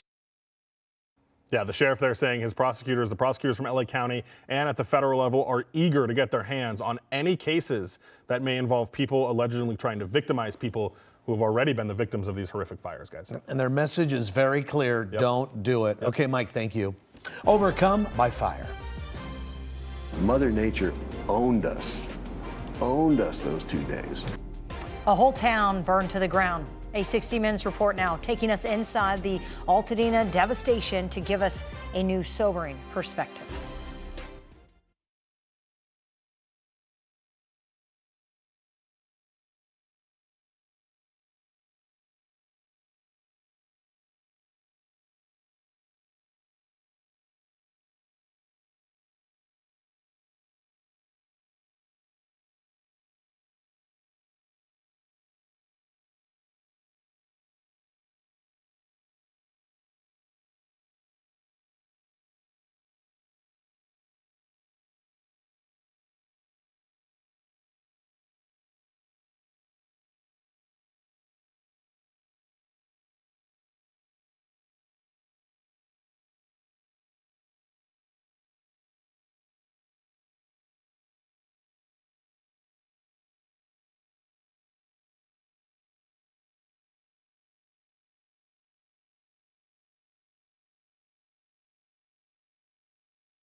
So the Eaton fire burst out of the San Gabriel Mountains right above Altadena on Tuesday. Since then, it's devoured more than 1,000 homes and structures. Altadena, as we've learned, is a tight-knit, diverse community, and the number of deaths from the fire is rising. 60 Minutes correspondent Bill Whitaker takes us inside and above the damage to see the massive scope of loss. Rows of chimneys now stand like tombstones. Towering palm trees like burned matchsticks. We found fire crews still working to contain the inferno, and a dazed Calvin family sifting through the ruins of their homes and their lives. This is unreal. Oh my God. My house. Zaire Calvin and his family have called Altadena home for 3 generations. Just wonder if anything's left. The rocking chair for the baby. I literally just built all of this. Calvin, a high school football coach, has lived on this block his whole life. He has seen a number of wildfires flare up in the foothills, but never in his 47 years had he seen anything like the firestorm that swept off the mountain this past Tuesday. And out of nowhere, you see the fire appear across Lake Street, and you can see it going up the mountain on our side within an hour. For it to move that quickly and that rapidly, and for it to shift past that fast was insane. Altadena gone, bro, it's over. His son Jameer told us the winds kicked up and power went down across the neighborhood. It was like a hurricane, just fire, no water, but like 80 miles an hour plus. It felt surreal. Was the fire like racing down the hill at that point? Yeah. Now, that's what's scary about this. It just was shooting. Like a blowtorch? Like a blowtorch. It was literally just shooting off of the mountain. It felt like you're being attacked by a storm. Yeah. As the fire bore down on them, Zaire put his wife, baby, and mother into the car. Jameer grabbed what he could. I'm lucky to even have the little bag of clothes that I have left, but as far as trophies, memories, diplomas, everything else just went up in flames. My mom just said it to me. She's like, everything's gone? You mean the books that we have, like nothing? I'm just like, Mom, it's all gone. All of it. Every memory, all those things are gone. We have whatever's left in our heads to rebuild with. All of it's gone. This fire in Altadena was just one of 8 destructive wildfires that lay siege to Los Angeles this past week. With almost no rain for 8 months, hillsides and backyards were bone dry, primed to burn. Investigators are still trying to determine how the fire started.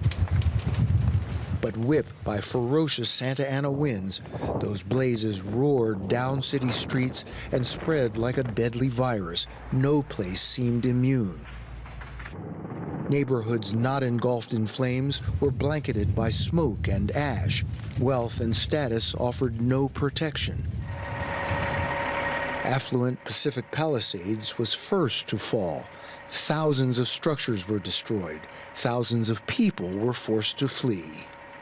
The conditions that night were unbearable. It was a devil wind that came out. You know, that extreme Santa Ana wind condition. Anthony Maroney is chief of the LA County Fire Department, one of the officials overseeing the firefight.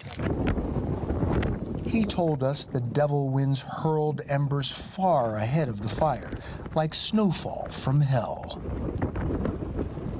Embers like this are transported in the smoke column and something as big downwind as this? or bigger. So this is being blown by the winds way beyond. And thousands of burning embers, this size and bigger, being transported by that wind and that smoke column. Chief Maroney says fires normally run uphill. But with these winds, it was pushed downhill into these neighborhoods. And sending these embers blocks, if not miles ahead. And the embers were being generated not only by the brush on the hillsides, but by the homes that are burning. When the life-threatening winds started building, Maroney told us he called up extra crews and engines, but the fires grew too big too fast. Demand for water overburdened the system. Water pressure dropped and fire hoses ran dry while the fires raged. We hear that people were complaining that there wasn't enough water or wasn't enough water pressure. Was that a factor? So the water system was stretched. Metropolitan water systems are not designed to sustain a firefight like this. Your viewers can't expect a municipal water system to supply enough firefighting water to extinguish every one of these houses. That's unrealistic. Did you have enough resources? Did you have enough firefighters? Did you have enough fire engines? No, and there's not enough fire engines for this. Ordinarily, for one house like this, you might have three or four fire engines. We think we've lost 8,000 structures. So times 3 fire engines each, that requires 26,000 fire engines. I don't think the state of California has 26,000 fire engines. That could be at one place right now. Your firefighters, your resources, everything, overwhelmed. Absolutely overwhelmed. Mother Nature owned us those 2 days. Neighboring Orange County Fire Chief Brian Fennessy has been fighting wildfires for almost 5 decades. He dispatched hundreds of firefighters to help Chief Maroney and beleaguered crews across LA. One of the most powerful tools in their arsenal? This fleet of high-tech choppers that can fight fires 24/7, dropping up to 3,000 gallons of water each pass. But with Santa Ana winds gusting near 100 miles per hour, the choppers were grounded during crucial early hours. The fires that they experienced this week were unstoppable. Unstoppable. Unstoppable. What's it like for you, a firefighter, to have to say words like that? It makes me feel bad, right? I mean, that's not in our nature. I mean, we're fixers. That is the mindset. We're gonna put our lives on the line. We're gonna give a lot to save a lot. So when you have a fire, like you say, that's unstoppable, man, it's uncomfortable. It's very uncomfortable. After an uncomfortable 27-hour delay, the choppers were able to get back into the fight when the winds died down. Hop on it. Thank you. Thursday, Chief Fennessy let us join a reconnaissance flight so we could see the destruction from above. Air attack copter 76 on air tactics. We flew over the fire zones. We have active fire line all the way up towards the communication towers. And saw an ashen checkerboard of devastation stretched below us for miles at Pacific Palisades. When we flew over Altadena, where Chief Fennessy grew up, he found it hard to get his bearings. Oh my goodness, it really wiped it out, man. Oh wow. Holy crud. So the Rose Bowl's just down. Yeah. Kind of orient you kind of see the Rose Bowl from here. I had no idea it extended this far. You can see charred buildings, warehouses. Everything gone. Gone. Yeah. In the early morning hours after the Altadena fire erupted, Chief Fennessy couldn't reach his brother. Although it was out of his jurisdiction, he drove up from Orange County. Here's Tony's house. Total nightmare. When he learned his brother was safe, he went to check on his longtime friend, Tony Goss, and this is what he found. I'm so sorry, Tony. Oh my God, brother. This place was glowing. It was completely hot. There was a gas main over here that was venting, and so it was like a jet engine. It was pretty loud. Tony's still in his pajamas.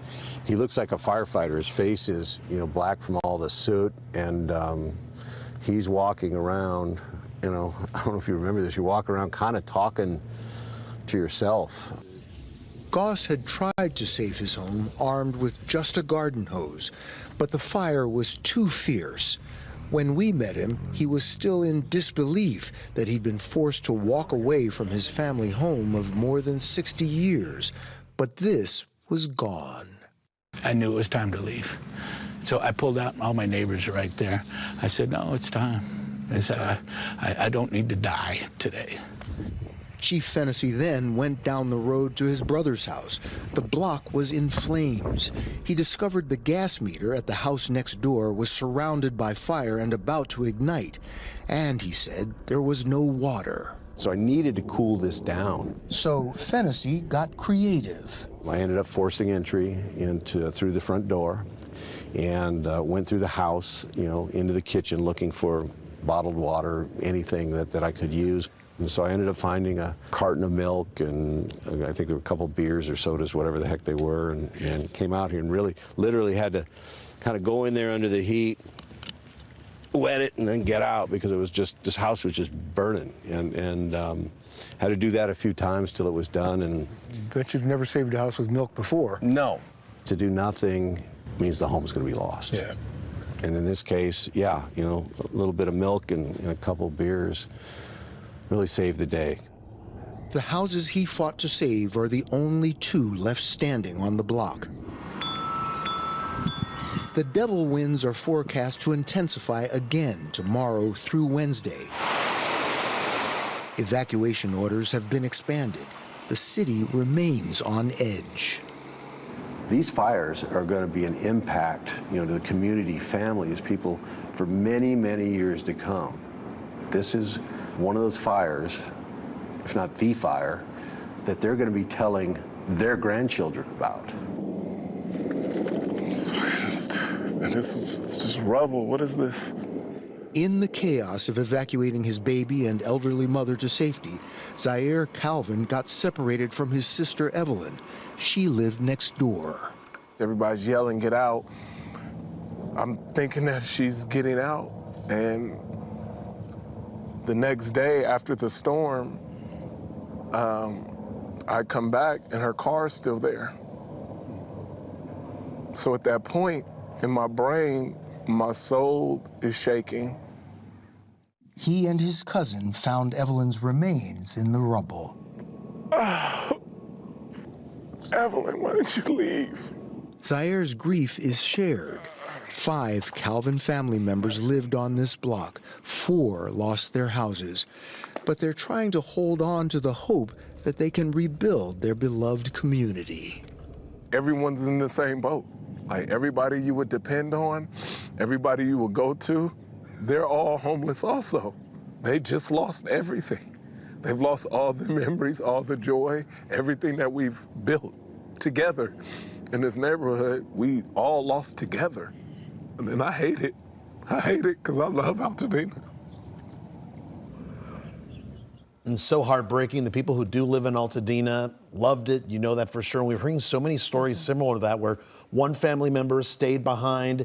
They said, I'll catch up with you. I'll come find you. And they didn't make it. Chaotic. And those fire chiefs, they all said it was unstoppable. Yeah. It's so sad. Yeah. Evelyn? And Juan and Jasmine, I want to say conditions are getting better, but I have to be honest, we're still looking at wind in the forecast and pretty significant wind. So we're going to break it down for you. We're going to show you what to expect over the next couple of days before we finally get a break from these Santa Anas. I'll have the details when we come back.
The Sports Report on KCAL News is sponsored by Pechanga Resort and Casino. We are getting closer to kickoff for tonight's playoff game between the Rams and Vikings. All right, let's go to our sports director, Jim Hill, with more. Hi, Jim. It's going to be very difficult for both teams to concentrate. That is for sure. The game is being played at State Farm Stadium in Glendale, Arizona, because of the recent fires. Now, the Rams have been out there since Friday night, and while they try to stay focused on tonight's game against the Vikings, the victims of the recent fires remain on their minds.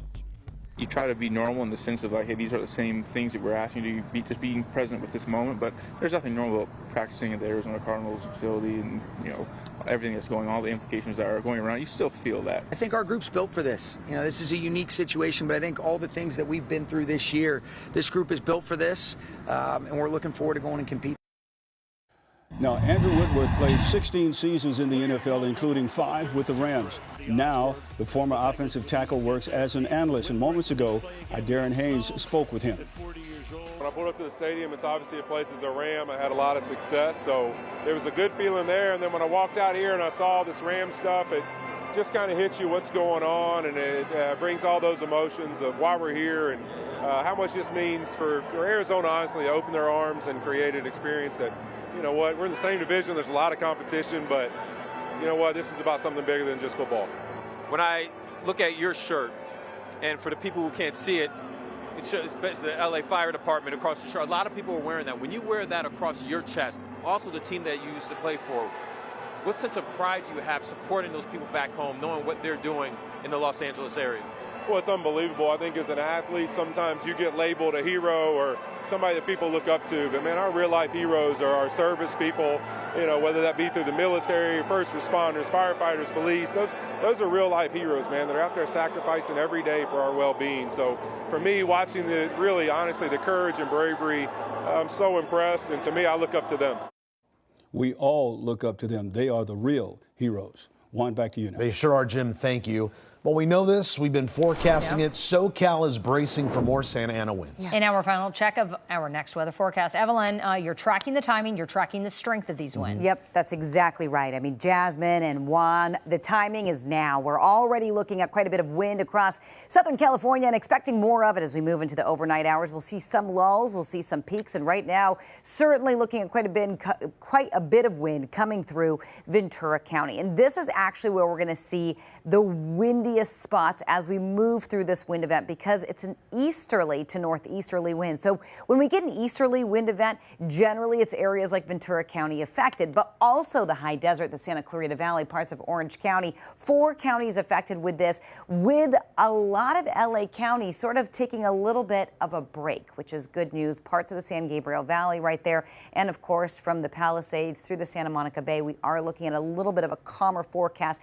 compared to the rest. But we still could see some gusts and some breezes move in. But as we get a look at your wind futurecast right here, it is set for 6 o'clock this evening, around 6:30, and we're going to continue to see wind in these usual spots, right where we're seeing that wind right now. And it could pick up a little bit as we move into the next few hours. As we move into the midnight hour, we're going to continue to see that wind in our mountain and desert communities, and really continuing to stay with us through the Santa Clarita Valley, Simi Valley, I-5 corridor, and the 14, as well as we make our way along the Ventura County coastal plain and also interior portions of Ventura County. That's where it's going to stay quite consistent. So we're worried about spots like Camarillo, Oxnard seeing the most amount of wind, Santa Clarita, Simi Valley, really Thousand Oaks, western Malibu. So we're talking Point Dume potentially, and Malibu Hills. Now the IE looking at quite a bit of wind and still looking at some wind by the evening hours tomorrow in Orange County. Now we get a little bit of a break during the day, the afternoon, the evening tomorrow. By dawn tomorrow, that's where we're really getting the strongest winds, and then the wind continuing to pick up through our Wednesday afternoon. Most of the advisories, warnings all over by Wednesday at noontime. After that, we are expecting a much calmer forecast, a much cooler forecast by 5-6 degrees, but more importantly, we're expecting a return of the humidity by Thursday into the weekend. There is another Santa Ana wind event. There is. It's not going to be nearly as significant as even this one or last week's, but Sunday into Monday, we could potentially see another smaller Santa Ana head our direction. We're going to be talking about that extended forecast, and of course, we'll continue taking you through your hour-by-hour forecast as we move through another couple days of wind and critical fire conditions. For now, though, Juan, Jasmine, back to you. Evelyn, thank you. Scoring a major goal in the community. How the LA Galaxy, they are proving to be champions on and off the field.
Champs on the soccer field and champs in the community. The LA Galaxy, they teamed up with Dignity Health Sports Park to host this donation drive in Carson today, and people gave back to the victims of the wildfires as that call went out for water, hygiene products, baby essentials. So the team is also assisting first responders with whatever needs they have, Juan. AEG, they're also giving back. The conglomerate that owns the Kings and the LA Live is donating $5 million to help cover the cost of this fire battle.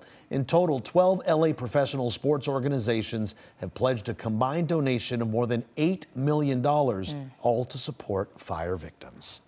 And KCAL cares about all the fire victims as well. We're partnering with the Red Cross to assist those in need. If you're able to help, please go to redcross.org/KCAL. And we mentioned, donating to trusted organizations. This is the way you can do it.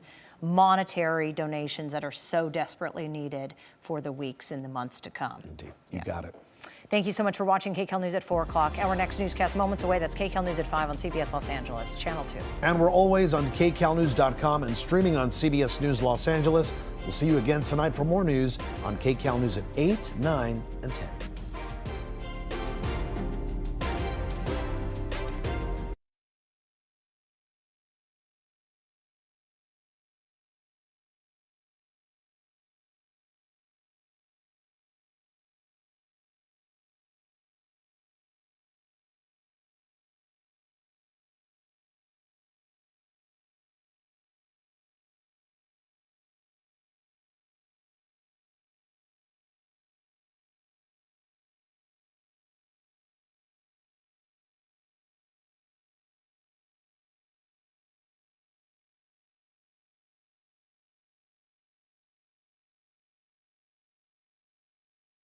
But I did say, good Lord, she just left here. I said, so okay, they're doing like a tag team thing. Hi, Juan. Hi, Pat. No, of course. Yeah, you were. Yeah. So I'm like, oh, okay. I do. Mark, that makes sense. Jazz just got home. Yeah.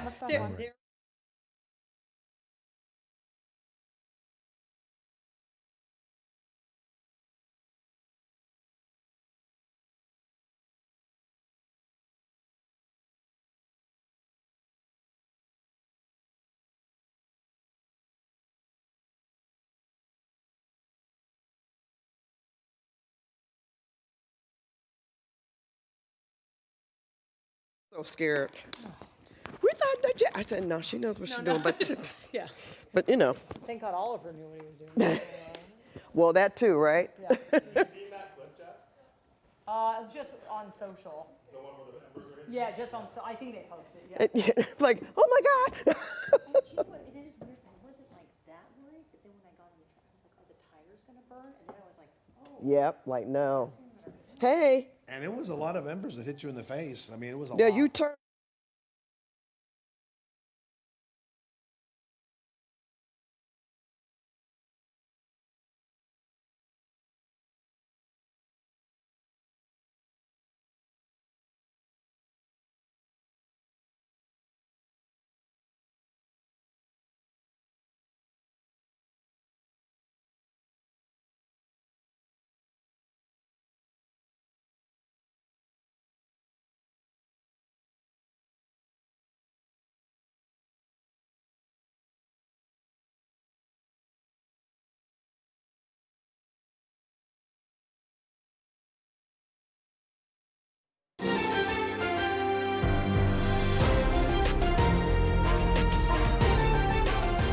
This is KCAL News, Los Angeles. Hey, babe, I need you to come out here right now. We have a very big problem. What? Right now at 5, an Altadena couple shares their video with KCAL News of what may be the starting point of the Eaton fire. Plus, they lost everything, and now price gouging is setting in. The victims of the wildfires have rights when it comes to rental prices. And we are entering into a critical weather period, the threat of more dangerous winds on the way. Good evening, and thank you for joining us. I'm Pat Harvey. And I'm Juan Fernandez. We have extensive coverage of these Southern California wildfires tonight. And here's the latest at 5 o'clock. The National Weather Service has issued a, quote, particularly dangerous situation wind warning for parts of LA and Ventura County tonight. The death toll remains at 24, 16 dead in the Eaton fire, 8 people dead in the Palisades fire. Firefighters continue to gain ground on the fires today. The Palisades fire has burned 23,000 acres and is 14% contained, while the Eaton fire has burned 14,000 acres and is 33% contained tonight. Well, the biggest concern heading into tonight, more red flag warnings as potentially dangerous winds move in. And meteorologist Evelyn Taft, you're tracking it all. Evelyn, what can we expect tonight? Absolutely. I mean, Pat, Juan, as you mentioned, that particularly dangerous situation, what we call that PDS statement that the National Weather Service issued earlier today, that really just goes to show this is a pretty critical event. And again, we're getting used to seeing these statements, and they don't issue them all the time. Trust me, this did historically sort of become something the National Weather Service started doing around 2019, 2020, when we saw a really critical event. And since then, we have seen just a few of these PDS statements get issued. They got issued last week, of course, and here we go again. Not nearly as bad as where the winds were last week. I just want to put that out there. And that was a northerly event, which is completely different than what we're looking at here. This is an easterly wind event. Ventura County especially affected by tonight's event. This is going to last through Wednesday. We're going to break it down for you, but you will see this is where the wind is concentrated. Ventura County, parts of the IE, and also the OC. Details in your hour by hour in just a few minutes, so certainly hang on for that. Back to you. We'll check back, Evelyn. Thank you. Well, when you get an aerial view of the burn scars, it's really shocking and hard to comprehend the devastation left behind. Well, KCAL's Desmond Shaw is live in SkyCal over the Palisades fire, and he's got a look at the conditions right now. Des? Yeah, Pat and Juan, these are the first looks that I'm getting of the insane damage from the Palisades fire here from the daylight hours anyway. And just looking around, there just really is no words for what I'm seeing right here. We're going to start to put up the street overlay here and can show this beautiful neighborhood. One of my, frankly, favorite places. I used to love to come and walk my dogs and admire all of the big, beautiful homes here overlooking the Palisades and the Pacific Ocean, and the complete neighborhood has just been totally annihilated, incinerated, maybe 1 or 2 homes standing. This is that world famous mobile home park that was here for decades and decades. It doesn't look like a single one has survived. Look at this massive line of trucks down here on PCH. All of the fire personnel that have been working nonstop around the clock for the last week now, and they're mopping up any hot spots that they can get before these winds come back in. We're holding our breath for what may come next. Live in Sky Caliber Head, I'm Desmond Shaw. Send it back to you now in the studio. All right, Desmond, thank you. A major unanswered question tonight: how did the Palisades fire start? Well, tonight, federal officials have joined a task force to get that answer. And KCAL News assignment editor Mike Rogers at the desk now. Mike, a lot of theories about how this happened. Yeah, there really is, Pat and Juan. And, you know, one of them was discussed by both the LA and New York Times, that apparently on January 1st, New Year's Day, there was a firework that set off a small fire up near the spot where the ignition point of the Palisades fire is believed to have been.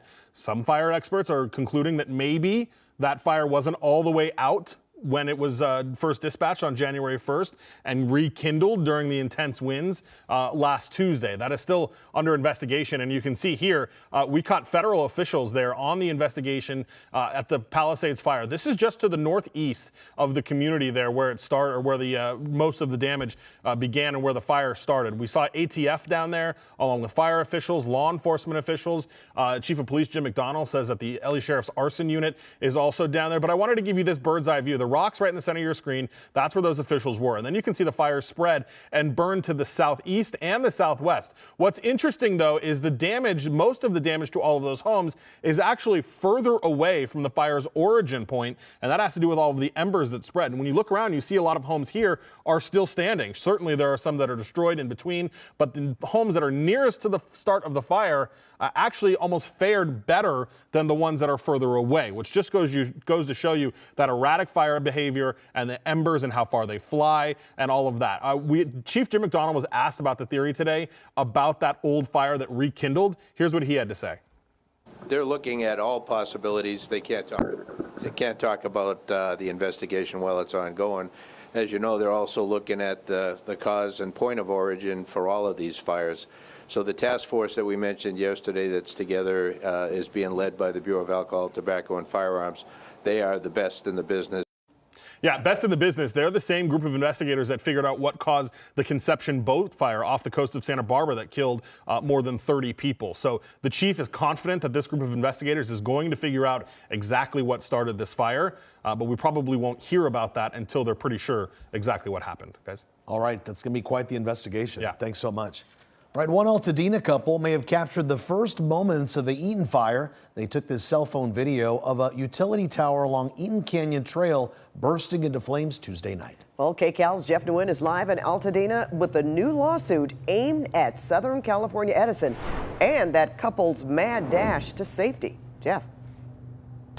Pat and Juan, that couple is behind a viral video that captured some very raw emotions, and most of it took place on this front yard. If you'll walk with me, you'll notice that in the video there is this fence line that includes that post right there.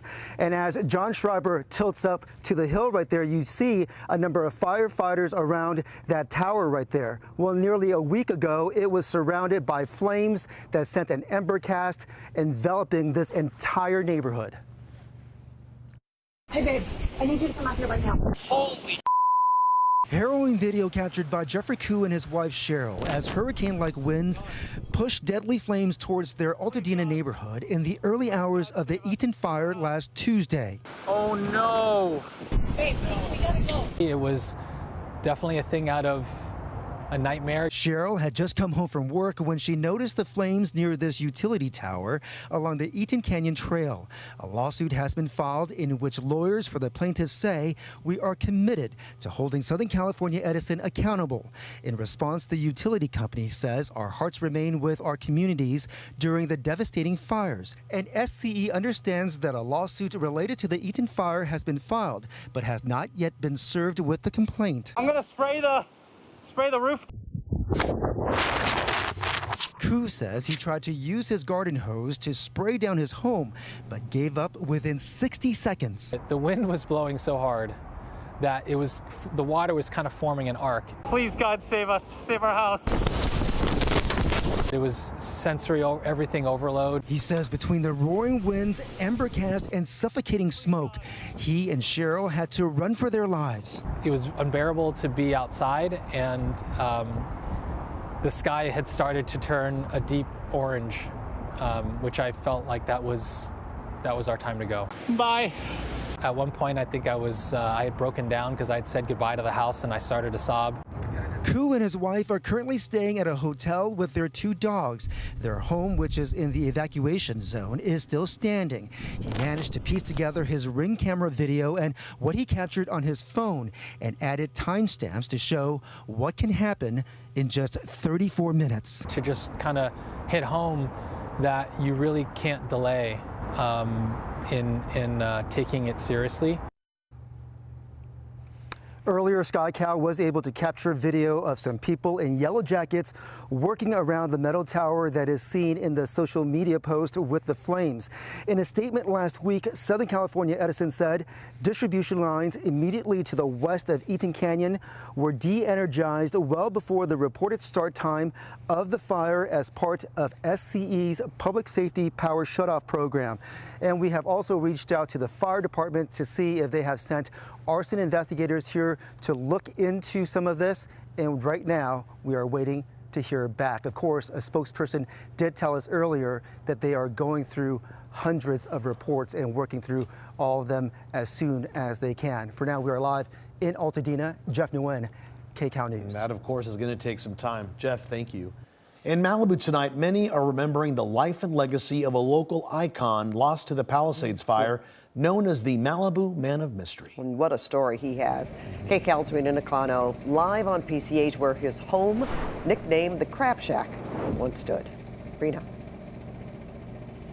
55-year-old Randy Mayad was a man who truly lived his passion, which was surfing. He also embraced it so much that he loved the people who shared that passion with him. And this is where he spent most of his life, which is belovedly called the Crab Shack. He says that he was one of those people who did not discriminate between celebrities to people needing a meal. He was one of those guys that loved life itself.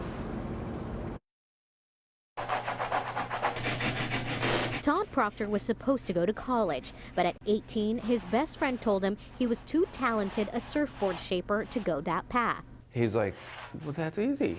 Yeah, you need to quit school and make boards, man. Like, look at this. This is what you're supposed to do. That friend was Randall Mayad.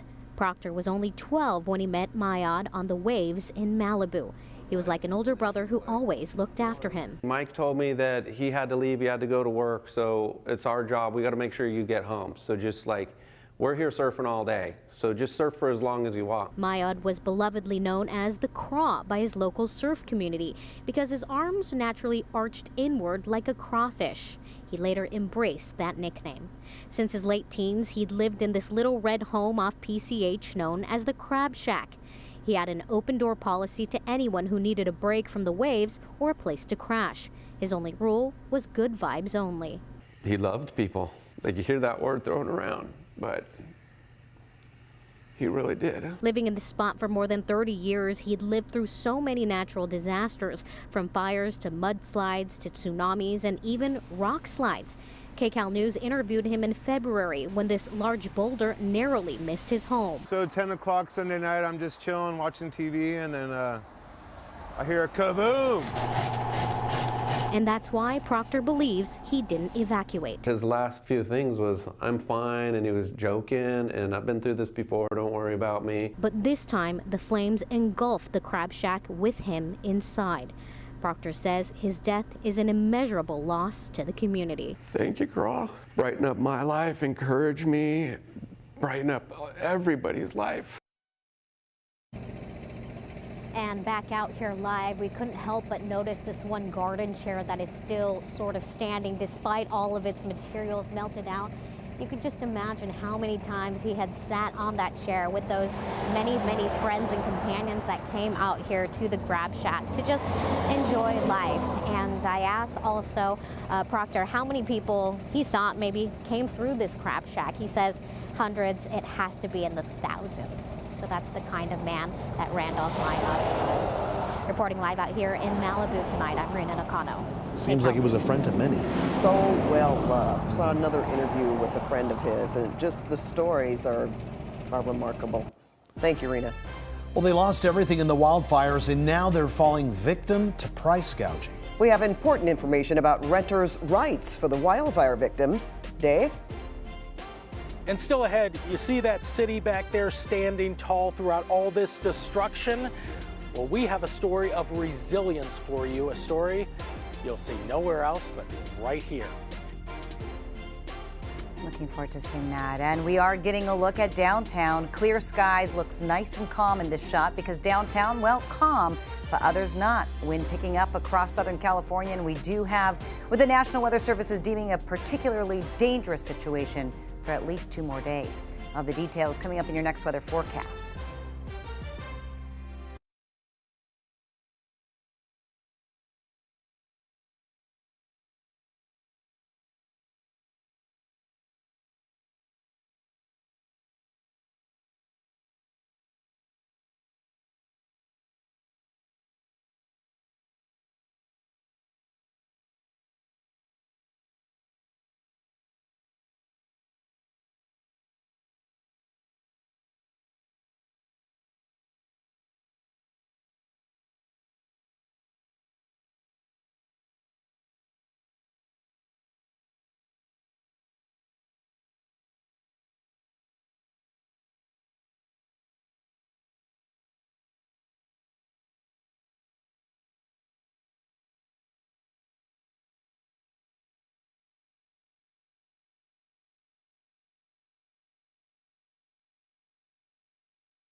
Well, the biggest weather concern right now, well, all concerns are those Santa Ana winds. They're moving back in, and meteorologist Evelyn Taft, you've been tracking the timing and the strength of those winds in your next weather, and you have a name for them. Absolutely. Well, first of all, we've got the Santa Anas, they're easterly winds, and really at this point, we are looking at easterly winds coming in a particularly dangerous situation, a PDS warning distributed from the National Weather Service, and this has really been part of the plan. We couldn't figure out exactly where the wind would hit hardest, but we're really seeing it materialize in Ventura County right now because it is certainly an easterly wind that's coming in. We're looking at quite a bit of wind through the Santa Clarita Valley from the high desert all the way to the IE. Parts of Orange County could be affected a little later, and we're going to take you through that hour-by-hour forecast in just a little bit. But as we get a look at your wind forecast right here, your future cast, it is set for this evening. Just about an hour, hour and a half away, we're going to see the winds continuing to pick up in the higher elevations through Ventura County, through LA County, and also through parts of Orange County and the IE. Most of the basin getting a little bit of a break, along with parts of the Santa Monica Bay into the Palisades. We are looking at calmer conditions into the San Gabriel Valley, but as we head up into the foothills, that's where we're expecting the majority of that wind to stay. Now, we're going to continue to see that wind stay with us through the higher elevations right there, through the LA County mountains and through the Santa Clarita Valley through tomorrow afternoon. Now, Ventura County will be blanketed in wind, will continue to be blanketed through tomorrow. We're actually looking at the peak wind coming in around 4 a.m., right around dawn. We do get a little bit of a break at times for some, but not for others. We're going to continue to see that wind really stay with us through tomorrow evening. By 9 p.m., you'll see the wind concentrated right here over Simi Valley, Ventura County, over parts of San Fernando Valley, western San Fernando Valley, the western portions of Malibu. A little bit of a break for the Santa Clarita Valley and the high desert, but we are looking at quite a little bit of wind coming through there through the LA County Mountains, Riverside, and San Bernardino County Mountains as we move into tomorrow. Now, closer to 2 a.m. Wednesday, we're still expecting wind, but isolated, not as widespread, and we're going to start to see it let up for some, but not for others Wednesday afternoon. The bulk of the wind event should be over Wednesday. We were holding on to hope that we could get a little bit of rain Thursday and Friday. That is absolutely out the door. We could finish out this month completely dry. So it could be one of the driest months, winters really on record so far. Far departure from what we've seen the last couple of years. And as we get a look at your next weather 7-day forecast, you'll see temperatures getting cooler, freezing cold numbers tonight. We're going to be talking about that freeze watch, but of course, we're continuing to monitor the winds as we move through the night. We'll have more on that hour-by-hour forecast to show you exactly when and where you can expect to see the wind in your neighborhood. But for now, Pat, Juan, back to you. All right. So many people are glued to the set to find out what those winds are going to do. Thanks, Ev. And still to come tonight, a teenager's call to action turns into a viral sensation. Meet the kids who are helping thousands with the Altadena girls' fire recovery. But first, looters arrested accused of preying on the wildfire victims. Who's behind bars? And a word of warning from the DA's office.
Local law enforcement is putting everyone on notice. Take advantage of this tragedy and you will face jail time. In a press conference earlier today, the LA County DA's office says several alleged looters and one arson suspect are already facing charges tonight.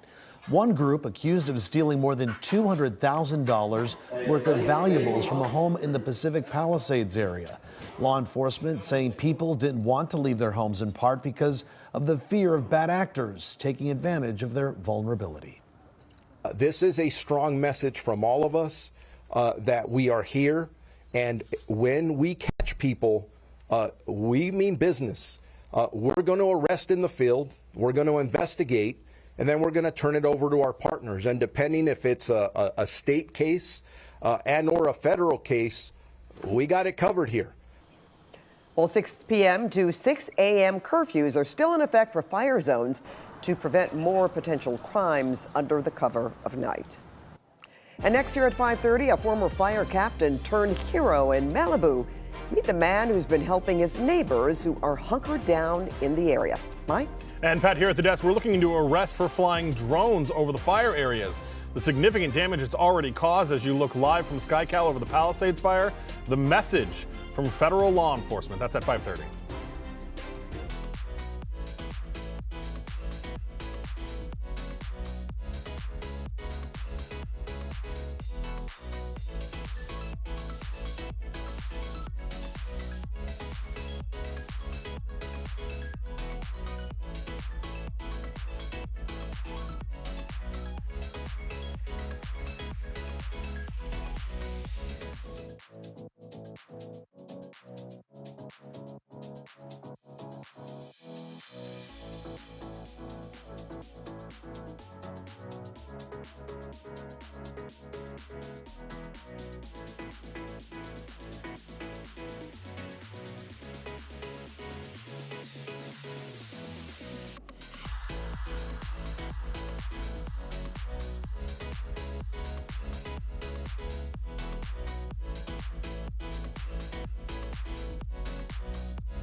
This is KCAL News, Los Angeles.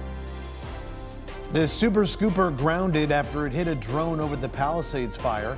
Tonight, law enforcement vowing to make arrests. And KCAL assignment editor Mike Rogers live at the desk. Mike, No arrests in this case yet, but Right. it's not the only one that they're investigating, huh? Yeah, it's not. And they've made, according to Sheriff Robert Luna, they have made 2 arrests in other drone-related incidents over our local fire areas. And again, it is a message that it is just simply the wrong thing to do. Not only illegal, but the wrong thing to do. And I'll show you why. This is what a drone was left of the drone over the Pacific Palisades area when the Super Scooper hit it. So Super Scoopers, by the way, are one of the most important firefighting tools that we have here. And look at the damage that was left behind. We've showed this to you over and over again over the weekend. That Super Scooper Quebec 1 now has a hole in its left wing. FBI, the U.S. Attorney's Office, they're now investigating this. It is a federal crime to fly drones in a restricted area and in a fire area. And it's something that many experts have said, you have to know that you're doing the wrong thing because you have to bypass the software that allows you to do that. Well, today the feds say they're taking this very seriously. If you do so, you'll be arrested and you'll be prosecuted. And be warned, you may not be arrested right away, but our investigators will continue their work. We brought these illegal drone cases time and time again, including a case a few weeks ago involving Vandenberg Air Force Base. As we speak, we have investigators issuing legal process, investigating social media posts of drone footage in the fire areas, looking through that footage to determine the perpetrators in order to hold those people accountable. If you're thinking of flying a drone over an impacted area, over a fire, the message is simple: don't do it. Yeah, you know, Pat and Juan, over the last couple of days, my social media has gotten tons of videos that are drone videos over the Palisades fire, and it's just really remarkable. I know people are interested in getting that video, many of them for monetary reasons, but it is so incredibly dangerous to do that. We have seen that because of what happened to the Super Scooper. Not only is it incredibly dangerous, we now have that valuable firefighting resource offline. And again, the feds say they're not taking any, they're not making any mistake here. They will find you and they will prosecute you for this. As that, for that case at Vandenberg that Martina Estrada mentioned, I went through that federal complaint for that case, and they used some very interesting investigative tools to be able to track that person down. And we've been talking about this for several days now, at least 5 days since that incident happened. So it's not as if people don't know. Right. Right? Right. Yeah. And again, they have to bypass the software to go into these affected areas. All right, Mike, thank you. A retired LAFD captain manages to save his property from the Palisades fire. This video from last week, in the thick of the fight, shows just how much hard work it took to keep his home still standing. Well, now the work has shifted to supporting his neighbors who lost everything. And KCAL's Michelle Geely is live in Pacific Palisades with how the National Guard and some handy Tesla owners are making all of that happen. Michelle? Pat and Juan, that's right. This will be the second night that these National Guard members will be spending here in this beach parking lot behind me here in Pacific Palisades. We did also today head to the north to Malibu to pay a visit to retired LA County Fire Captain Chris Hansen, a man that I met on Friday night. This is how close the fire came last Tuesday to retired LA County Fire Captain Chris Hansen's Malibu home. Hansen credits hard work from numerous firefighters and lots of defensible space around his property as a key reason his home is still here. He'll be keeping a close eye on his neighborhood as the wind kicks up. I think we're looking really good. I'm very careful of my words. I've said some things in the past with my personal opinion. I don't think the winds are going to be like they were on Tuesday night. That was a different type of a wind event. I mean, there's structures around here that lost pretty big metal girders that were ripped out of the ground. So I think it was some hurricane force winds on Tuesday evening. There was a lot of traffic outside of Hansen's door Monday. Utility crews were stretched along PCH, working on gas lines and power poles. Chris Hansen is powering some lights and a refrigerator in his home with generators. A convoy of local Cybertruck owners drove into the fire zone to help with connectivity using Starlink satellite technology developed by SpaceX in Hawthorne. First responders have been dealing with poor Wi-Fi and difficult cell service in the Pacific Palisades, Malibu area. This is essential for our public information officers and for our incident commanders, and even for our strike teams who are out there trying to communicate. And we have radio communications, but this will enable cell phone and wireless communication. It's good that we're able to help, and even if it's just a tiny fraction, being able to contribute, I think it feels good. 2,500 National Guard service members have now been activated to the Palisades and Eaton fires. They're on the fire lines and assisting with public safety. A large staging area has been built with rows of tents in the parking lot at Will Rogers State Beach. People have been dropping off cases of water and things like baby wipes and toothpaste to Chris Hansen's house. He's passing it out and is especially focused on his neighbors in their 90s, one of whom is bedridden. He'll drop off these lanterns so they don't have to rely on candles. That's my priority. The other 5 are doing great. We all have generators and we're prepared. But that one couple, I feel awful for them, and that's going to be a twice-a-day check now.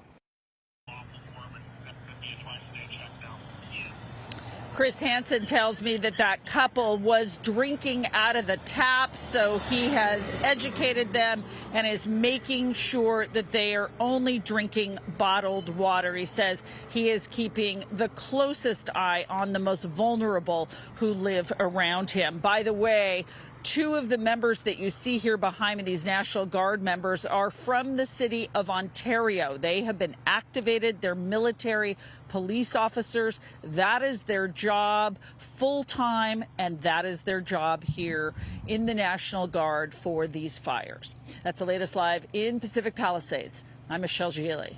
Back to you. Michelle, thanks. SkyCal over the Santa Anita racetrack in Arcadia this afternoon, where a parking lot has become a sea of clothing, toys, and supplies. Look at that. CBS News national correspondent Dave Malkoff speaking to some of the people who started this drive, who are fire victims themselves.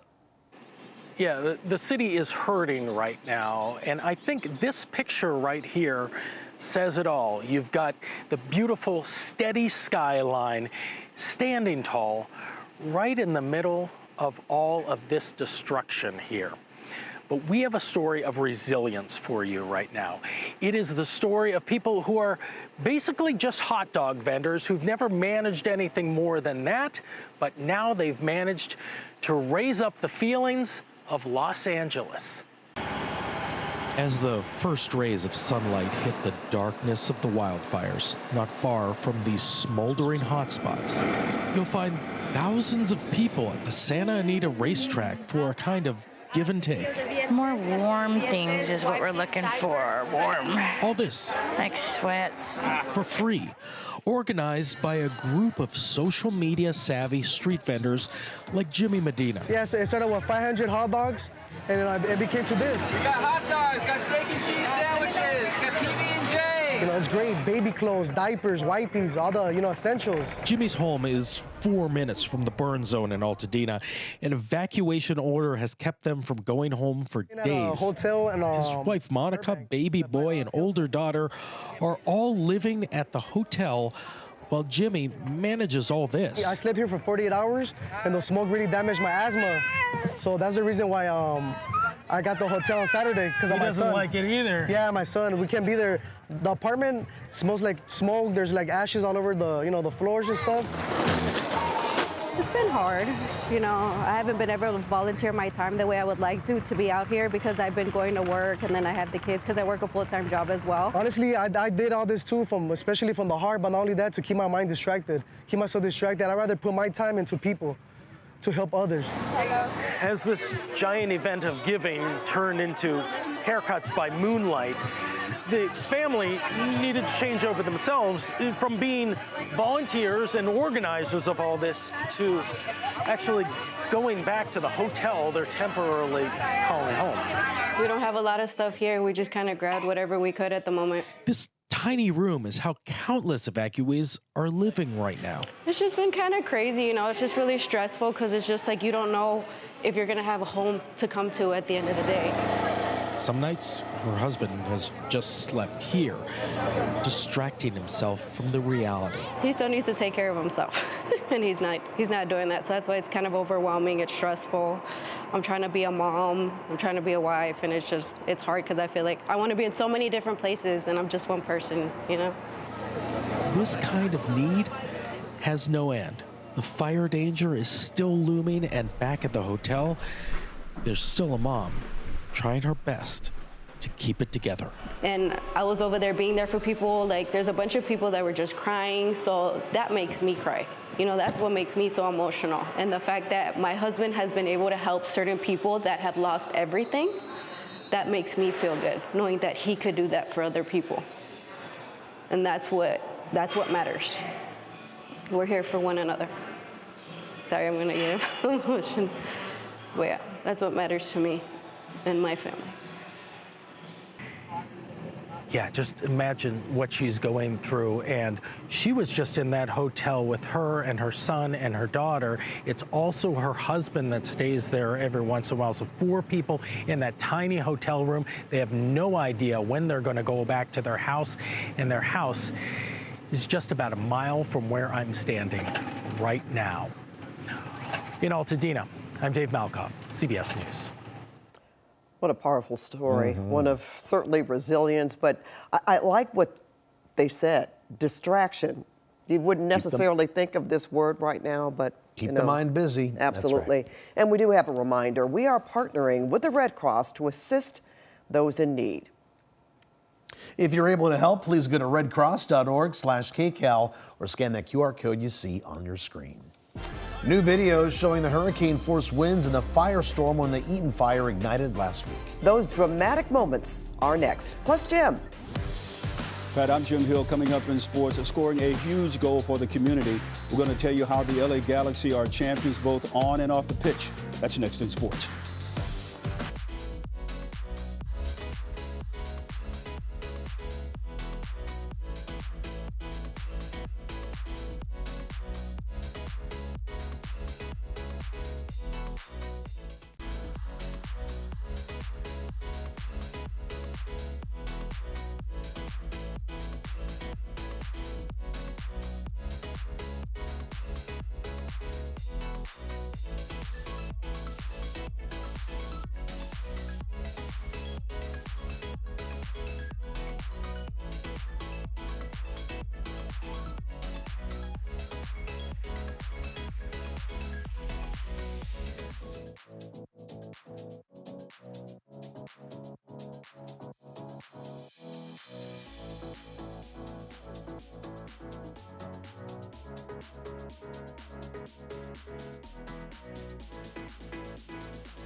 Well, tonight we have a rare look at what some of the firefighters faced when the Eaton fire exploded last Tuesday. You guys, we might be able to get this one here. If that reaches, we might be tapped out though. This is body cam video taken by a fire captain as firefighters rushed from one home to the next, trying to save them as the winds whipped up the flames and embers. The captain told our Jasmine Veal he wanted to show people what they were up against and how hard these first responders worked to do what they could in hurricane-force winds. A wildfire recovery fund turns into a teenage movement. Meet the 14-year-old student who was behind the Altadena girls next. Plus, renters' rights in the wake of the wildfires. Important information to make sure you don't get ripped off.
The devastation from the fires has been overwhelming, and now there's concern people will be looking to take advantage of those displaced by wildfires. And CBS New York investigative reporter Masa Saidi is live in San Gabriel now with important information. Masa. Pat, Juan, we're outside one of the centers set up to help victims. Of course, housing right now is a huge issue. We found in some cases rents are going up dramatically, surprising some. Realtors telling you, hey, a lot of people want this. Yes. Yes. I don't know if it's realtor driven. I don't know if it's people that are just desperate desperate and want their house, but everybody is offering more, or they're telling us they're offering more. The Palisades fire turned neighborhoods to ash, destroying homes like the Gellers. The couple has been searching for a rental since. They say despite a law that's supposed to protect Californians, rents are surging. During a state of emergency, prices can't spike more than 10%. We did a quick search of active listings and found at least 4 that appear to violate the law. Realtors say they've seen it too. We are seeing price increases up to 81%. The demand for furnished rentals is obviously something we've never seen before. Before the fires, there was a lack of inventory. Now, for certain homes, I'm told, more than 100 people will put in a bid, driving up the price. To find out what's being done to protect you, we went to Los Angeles District Attorney Nathan Hochman. Here's what I'm here to tell you, and make sure that they understand this, and the message is absolutely clear. They will be arrested, they will be prosecuted, and they will be punished to the full extent of the law. But you could still see rents double or triple. How? Well, if a prospective tenant offers to pay more and it's completely unsolicited, the landlord can accept that offer and it's legal. So in that situation I just outlined, there's absolutely nothing you can do except find another rental. But remember, if someone pressures you to pay more, that could potentially be price gouging, and you should report that. For now, that's the very latest in San Gabriel. I'm Masa Saidi, KCAL News. All right, Masa, thanks so much. Well, social media has proven to be a powerful tool in getting supplies to those who, in fact, need them. A 14-year-old girl has gone viral after putting the call out for help. So Dennis Valera from CBS News Baltimore shows us she's caught the attention of some of Hollywood's biggest names and brands. It is a miracle. Jacqueline Reed and her husband, Arthur Coleman, couldn't believe their eyes. I didn't see no house intact, absolutely none. But everything else around us, absolutely nothing. Out of dozens of homes on their block in Altadena, theirs is the only one standing. Nothing has not been touched inside. Absolutely nothing. I mean, hardly no burnt marks, even no ashes. Reed says she got an evacuation alert on her phone last Tuesday and left with the essentials. I seen a ball of fire just rolling there. I mean, it was going so fast. It's like, if you didn't get out, you would have been hurt. Some of the windows are cracked and... Looks like it's got some fractural cracks from this heat. So it looked like the foundation is probably compromised. And one of their cars in the garage are a total loss. What did you have in here? Well, we had a wash and dry, a couple of bicycles, some furniture was in here.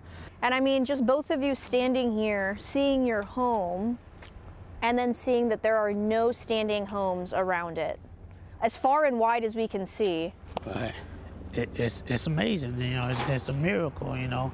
A miracle because the inside is just how they left it. That's ash. And while their home is standing, they say it's hardly home without those they love. It's just sad that this had to happen to this neighborhood.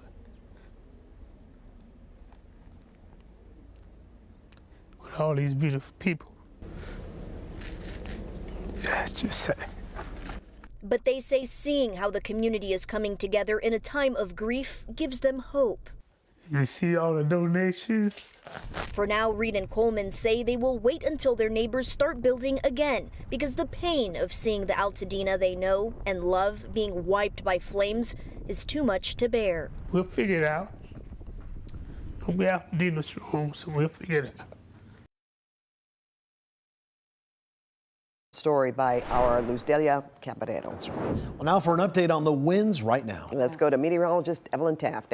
Yeah, Pat and Juan, we're going to get right to that wind, and you will see 20+ mile-per-hour wind speeds through Ventura County, 30+ for Simi Valley. So we are looking at a wind event, a little bit of a lull for some of us, but we could see more wind picking up overnight through the 4 a.m. hours. I step off and show you all the numbers. You will see some of us affected. It's calmer now compared to where we were. We do want to get a look along the fire lines right now, and as we take a look at the Palisades fire, you will see currently cool 50s northwesterly winds, a little bit of a breeze coming in, nothing too windy at all, with relative humidity up between 25 and 35%. That's good news. And as we check in with Altadena, we are looking at 50s currently as well, with calmer conditions. We'll have more on the wind in the 6 o'clock hour, but for now we want to check in on sports.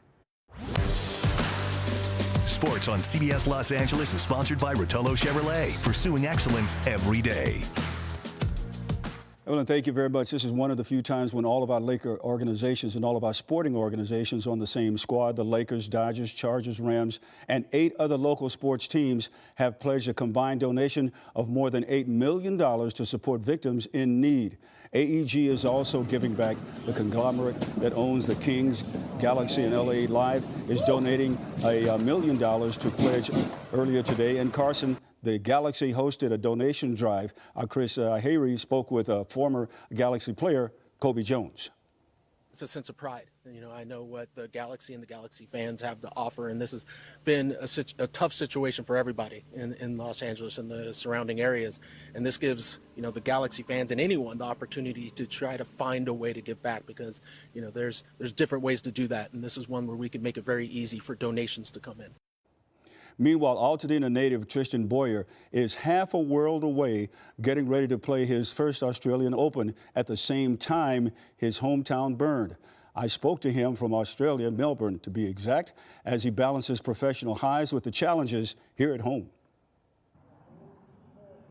It's the highlight of his career so far. 23-year-old Tristan Boyer will play in a Grand Slam for the first time after advancing through qualifying at the Australian Open. It feels really awesome. I mean, I left school, dropped out of Stanford 3 years ago, and so it's been, you know, a number of years playing pro, and so this is my first Grand Slam. It feels really, really awesome. And yeah, I'm super excited to kind of be like playing against people who I, you know, grew up watching and be in the same draw as them, so it feels great. Boyer knew about the fire as he was playing, but didn't know how serious it had become. So I mean, this kind of all started happening the night before the final round of qualies. I didn't know that my dad had to evacuate the house until after the match, so that helped a little bit. Luckily, like, my house and my family is safe, so we've been just extremely, extremely lucky, but it really, really saddens me to see what's happening to my town. I'm from Altadena. I was born and raised there, and it's just absolutely devastating. I mean, you know, the club that I grew up playing tennis at is gone. A number of families and friends that we really love are homeless now, and it's truly devastating to see. Now he hopes to provide a bit of hope for everyone back in his hometown. It's a little bit out of my control, and I've just been trying to focus on what I can do here and give those people some good news. So that's really my main focus. And that's a look at sports. Pat, back to you now. All right, thanks so much, Jim. And minutes away on KCAL News at 6, the move made today by Governor Gavin Newsom that could bring much needed relief to those impacted by our deadly wildfires. And the show must go on for some of Hollywood's biggest nights, but not without some delays due to the wildfires. Plus this.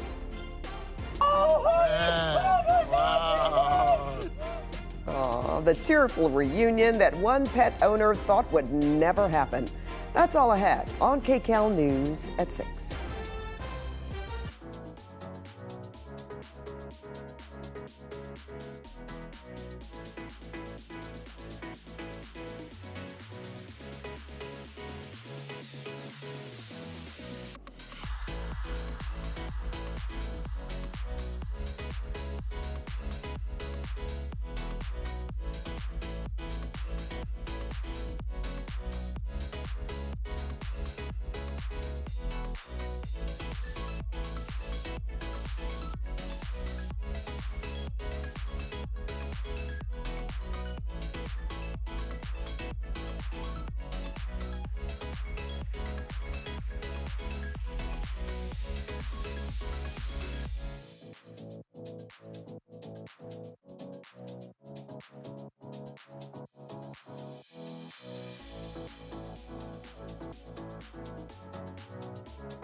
Another helping hand, Santa Monica Community College set up a disaster support fund for students, faculty, and staff who have been directly impacted by the fires.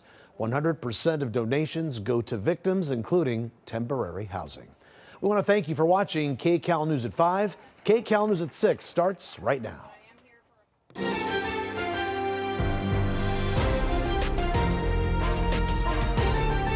This is KCAL News, Los Angeles. When you lose someone like Craw, the real riches is exactly what he had. Right now at 6, a beloved Malibu icon dies in the Palisades fire. How he's being remembered tonight. And searching for clues, investigators canvassing the top of a mountain tonight looking for the Eaton fire start point. Plus a dire wind warning, the dangerous forecast that could spell trouble once again for Southern California. Good evening and thank you for joining us tonight. I'm Pat Harvey. We begin at 6 with the latest on the 2 wildfires still smoldering in SoCal. Firefighters are making great progress. The Eaton fire stands at more than 14,000 acres burned and is 33% contained. The Palisades fire scorched nearly 24,000 acres. It is 14% contained. We have live team coverage on the fires, but we begin with the biggest concern right now. Potentially dangerous winds moving in. And meteorologist Evelyn Taft, you're tracking the warnings and the timing in next weather. That's exactly right, Pat. And we've got that particularly dangerous situation now issued by the National Weather Service for parts of Ventura County and LA County. And you'll clearly see on this wind map where the gustiest conditions lie through most of Ventura County. It's now an easterly wind event. And when that happens, generally Ventura County is really the bullseye. And we're seeing just that as we get a look at those current conditions. 39-mile-per-hour winds for Simi Valley, 31 for Camarillo, 24 miles per hour for Ojai, 36 in Santa Clarita. Now, as we head into San Bernardino and Orange County, you'll see the winds really starting to pick up a little bit. Even out to the coast, you'll see Santa Ana, 33 miles per hour, 25 for Riverside, and 18 miles per hour for San Bernardino. I want to get a look at the fire lines right now. Let's start off right now with the Palisades, where currently we're in the 50s. Good news. Gusts down to 5 to even 15 miles per hour, quiet, and relative humidity 25 to 35% for the Eaton fire. We are looking at relatively cool and calm conditions at the moment as well. We'll continue to check in, and of course we'll have that hour-by-hour forecast. That's all coming up in just a little bit. Pat, back to you. All right, thanks so much. We'll check back in with you in a bit, Ev. But now let's check in with Desmond Shaw. He is live in SkyCal over the Palisades fire. Des? Pat, as darkness sets in here for another night, you can see what's kind of like the black hole where all of the destruction is, and just the flickering of all of the emergency lights down here. Just kind of wanted to focus in here on the parking lot near PCH and Temescal Canyon, right by Will Rogers State Beach, where this has become really the ground zero for first responders here for all of their staging operations. You can see now, I mean, all the LA County Sheriff's deputies. So this is, I think, where they're coming down and taking breaks. They have trailers set up right here. I think I saw some cooks walking around, so they have some food stations for them as well. So giving them a little bit of a breather while they have this respite from the winds to prepare for what Evelyn was just telling us about. Haven't seen any aircraft in the area, no water drops or even any helicopters looking for heat signatures to snuff out hot spots. They may be taking a break as well, refueling, probably undergoing some maintenance, trying to prepare to be as ready as possible for what could be another very, very tough event here over the next couple of days. We'll just have to see how it all shakes out. And obviously, we all have our fingers crossed. Live in SkyCal overhead, I'm Desmond Shaw. Pat, back to you in the studio. Wow, Des, that lighted area really shows us a picture of what has happened, the rest in darkness. Thanks so much for that, Desmond. Now, an Altadena couple caught on camera what may have been the first moments of the Eaton fire, a burning SoCal Edison utility tower. Well, KCAL's Jeff DeWin is live with a new lawsuit based on that burning tower and the couple's mad dash to safety. Pretty remarkable, Jeff. Yeah, it certainly is, because that couple is sharing their raw emotions in those early hours. And at one point, that video, that viral video, shows them scrambling back and forth in that driveway. But Pat, tonight, what is drawing a lot of attention is in this direction, on the other side of that fence, because high above in the hills were burning, and the strong winds pushed an ember cast down and enveloped this entire neighborhood. Hey, babe, I need you to come out here right now. Holy Harrowing video captured by Jeffrey Koo and his wife Cheryl as hurricane-like winds pushed deadly flames towards their Altadena neighborhood in the early hours of the Eaton fire last Tuesday. Oh no! Hey, we gotta go. It was definitely a thing out of a nightmare. Cheryl had just come home from work when she noticed the flames near this utility tower along the Eaton Canyon Trail. A lawsuit has been filed in which lawyers for the plaintiffs say we are committed to holding Southern California Edison accountable. In response, the utility company says our hearts remain with our communities during the devastating fires. And SCE understands that a lawsuit related to the Eaton fire has been filed, but has not yet been served with the complaint. I'm gonna spray the roof.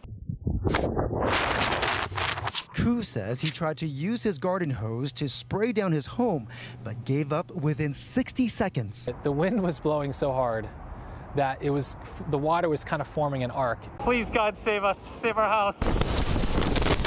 It was sensory, everything overload. He says between the roaring winds, ember cast, and suffocating smoke, he and Cheryl had to run for their lives. It was unbearable to be outside, and the sky had started to turn a deep orange, which I felt like that was our time to go. Bye.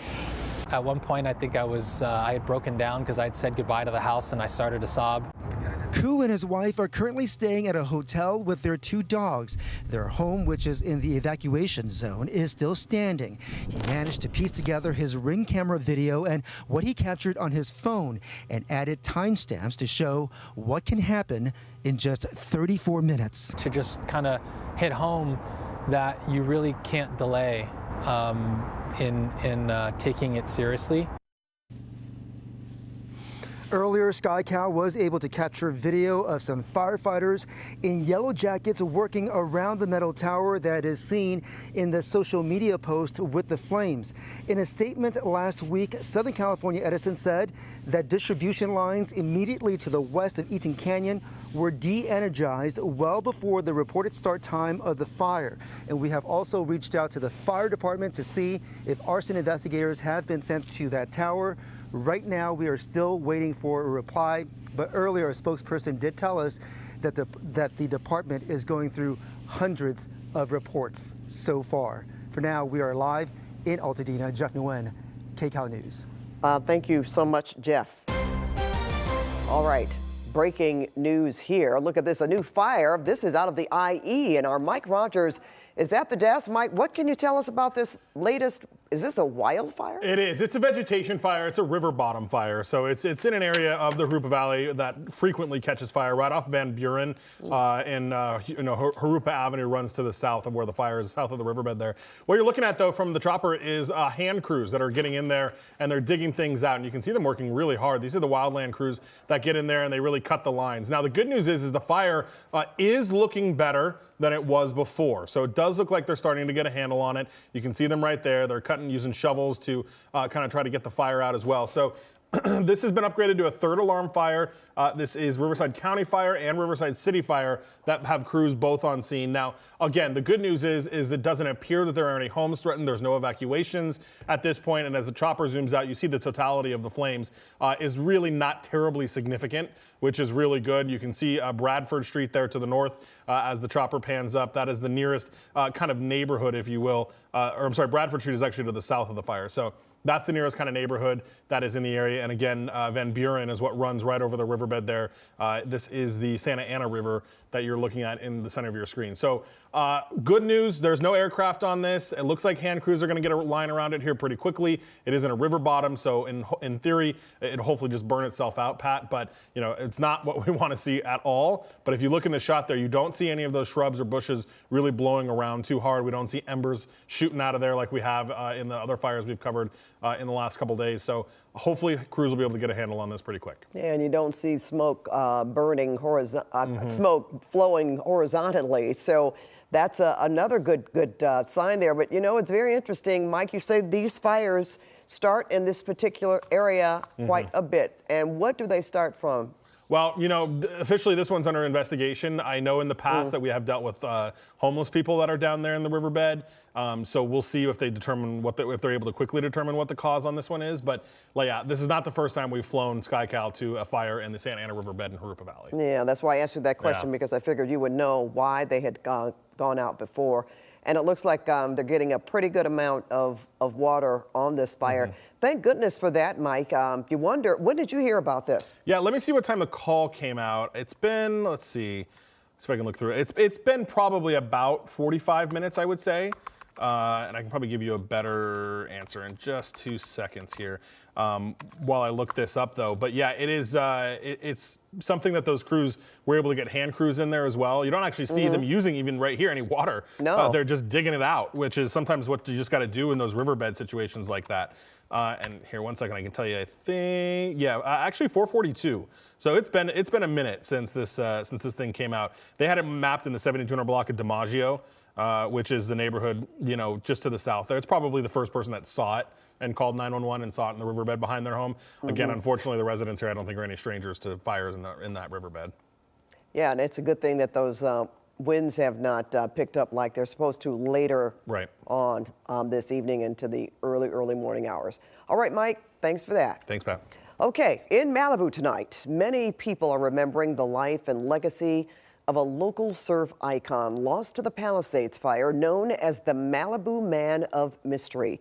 Randall Mayad was lovingly nicknamed the Craw by local surfers. And since his late teens, he lived in this little red home off PCH. You may have seen it. It was called the Crab Shack. He had an open door policy to anyone who needed a break from the waves or a place to crash. When you lose someone like Craw, not the real riches is exactly what he had. All these friendships and just that community that he nurtured and built up, and wasn't even trying to do that. It was just who he was. He lived in the same place for more than 30 years, surviving several natural disasters. His friends believe that's why he didn't evacuate. And new here at 6, Governor Gavin Newsom is proposing billions of dollars in new funding for the fire response and recovery effort. The funding calls for at least $2.5 billion for cleanup, additional wildfire preparedness, and reopening schools damaged in the fires. The proclamation signed today allows the legislature to consider and approve the funding requests without delay. Now, a rare look at what the Eaton fire looked like in the eyes of firefighters. Dude, we're in a serious fight right now. The dramatic body cam video speaking to the challenges they faced trying to save as many homes as possible.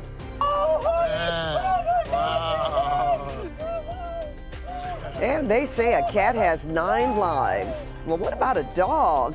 The tearful reunion that a pet owner thought would never, ever happen.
Also new at 6, the leader of the Avison Charter Schools showing us the damage at one of their campuses in Altadena. But despite the destruction, the students' next lesson may move some to tears, thanks to surprising support from strangers.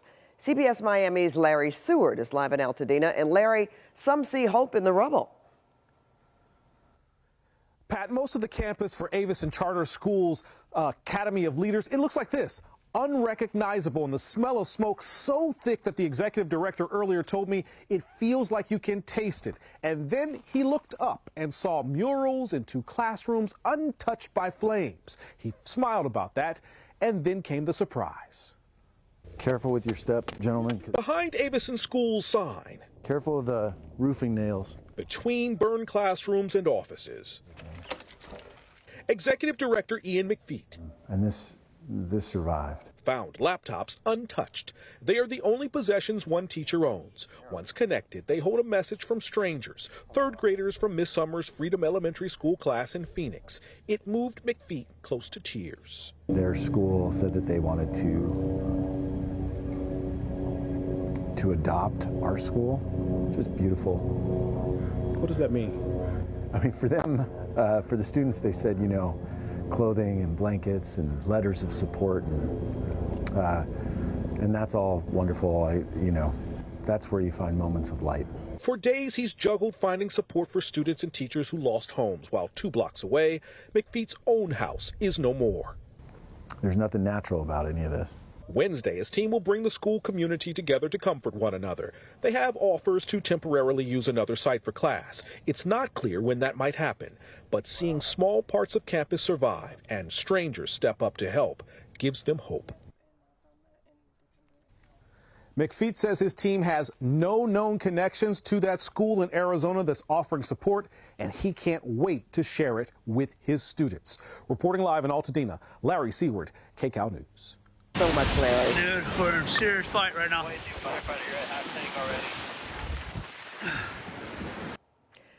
Dramatic new video of what firefighters were up against battling the Eaton fire. And you can see just how smoky it was and the erratic hurricane-force winds as firefighters try to save homes. In fact, at one point, you can hear a firefighter say, "We might be tapped out," referring to the dry fire hydrants. We know that was a major issue fighting the fires. Well, these wildfires are impacting every aspect of society, and sadly, we have more devastating winds headed our way in your next weather forecast. Absolutely, and this is what we were sort of waiting for, this next round of winds. We've been looking ahead to them. They are finally arriving here in Southern California. And as we get a look at your next weather wind gust forecast here, you will see most of the wind is really concentrated over Ventura County. And this is typical for an eastern event. These winds are easterly winds and northeasterly winds. So this is where we're expecting the target, and it's hitting the Santa Clarita Valley, looking at windy conditions from San Bernardino to Santa Ana, of course, tracking conditions in the IE in the Jurupa Valley right now as well. In Jurupa Valley, rather, there is a brush fire that just recently broke out there, but looks like they are getting a handle on things, which is good news. Otherwise, for the basin, we are looking at pretty calm conditions. And as we get a look right here at your next weather fire forecast, I'm going to step off and show you temps in the 50s in the Palisades, which is good news, wind calm, and looks like it could be staying that way, and we will take it. Relative humidity between 25% and 35%, so actually doing okay, while the rest of Southern California is looking at pretty bone dry conditions. Altadena a little drier at 15%, but cool at 54, and looking at just a northeasterly wind coming in at only 8 miles per hour. So that's certainly helping firefighters get a handle on things. So as we get a look at your hour-by-hour futurecast right here, you will see wind continuing to stay strong over Simi Valley, over parts of Ventura County, and also as we take a look right here, the red highlighting on your screen from the Antelope Valley all the way to our local mountains, San Bernardino and Riverside County mountains, looking at quite a bit of wind. Continuing to see windy conditions in the higher elevations by 3 a.m. and then by 7 a.m. tomorrow morning, we are expecting isolated isolated winds, but the wind will stay with us. The rest of us getting a little bit of a lull, and then things pick up again by the afternoon tomorrow and even by tomorrow evening as well. And then things sort of dissipate a bit as we head into Wednesday. But the winds really stay with us through Wednesday afternoon at this point. And by then, we are expecting to see a little bit of sort of a quieter forecast, and we will take it. Here's the thing.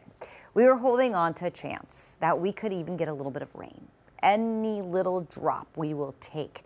At this point, though, that chance gone. Really not holding on to any of it anymore. We are looking at dry conditions all the way through the week and potentially all the way through the month. That could make this one of the driest Januaries on record here in Southern California.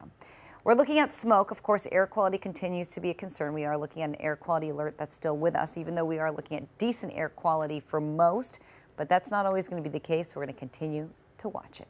As we look at your extended forecast, you will see conditions looking a bit like this. We're getting cooler, but more importantly, things are getting calmer, and humidity is coming up by the time we hit the weekend. Another small, very small, but it is a Santa Ana wind event Sunday into Monday. Pat, back to you. Have to say, Ev, I'm so tired of hearing Santa Ana. Thank you so much. And we are following a new brush fire burning in the IE. Stay with us. We'll be right back.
We are following breaking news now.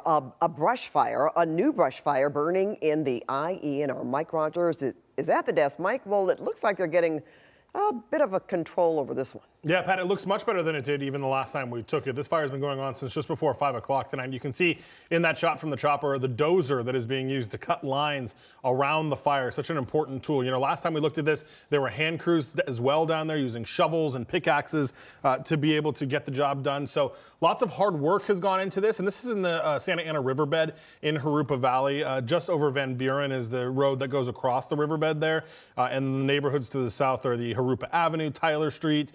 We saw Bradford Street there as well. So people that live in this area, as I said, Pat, unfortunately pretty familiar with this kind of scene. The riverbed down there does catch fire pretty frequently. So the good news, though, is they are absolutely getting it under control. It is not nearly as much of a threat as when it first started. Those ground crews doing a lot of really good work to get a line around it. And really, we do see a little bit of active flame here, but mostly just hot spots that they're starting to pick up. And didn't pull any firefighters from other regions like the Palisades and the Eaton fire, where they've been trying to get a handle on because they were able to practically contain this pretty much. Yeah, Riverside County, Riverside City Fire handled this. No air assets even as well. So they were able to do this one just from the ground and keep it contained to the area of the riverbed. That dozer is going to be very important because he'll cut those lines, be able to push some dirt on top of the flames and really start to get things under control. Yeah, it's very, to look at that dozer actually do its work out there. And it's almost like it looks neon, the lights. But that's good news. And as you said, there are homes, but a distance away from this, right? Not that far, but... Right, not that far. One of the homes, I was looking at the mapping system, one of the homes is the one that called 911, so I'm sure that person could see it from their backyard or whatever. Yeah, so there's homes just really on the other side of the riverbed, both to the north and the south. Actually, to the north is a little bit more spread out, and it looks like there's a business there, but a couple of cul-de-sacs and subdivisions to the south of the fire, so luckily they're not in any danger right now. All right, all good. Thanks so much, Mike. Yep.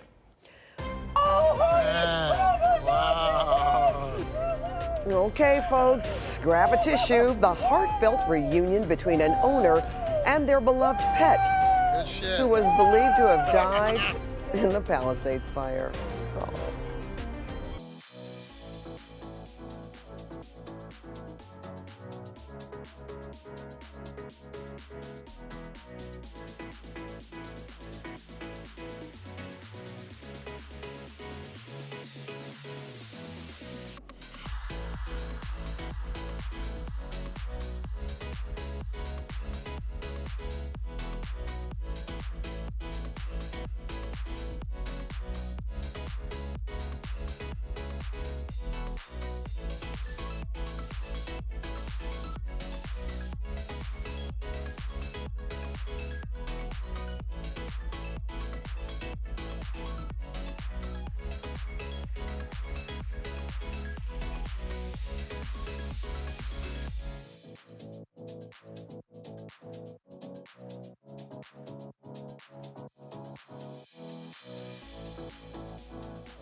An emotional celebration after 5 days apart. Casey Colvin was separated from his dogs during evacuation efforts for the Palisades fire. A firefighter helped him find one, but Oreo remained missing. But thanks to several agencies, Colvin finally found Oreo hiding amid the dirt and debris left behind after the fire. Oh, this heartwarming reunion is captured by the nonprofit group Animal Hope and Wellness. Well, certainly all is well there with Oreo and his owner. Thanks for watching KCAL News at 6 on CBS Los Angeles. The CBS Evening News with Nora O'Donnell is next. And we hope to see you back here tonight at 11. In the meantime, have a great night, everyone.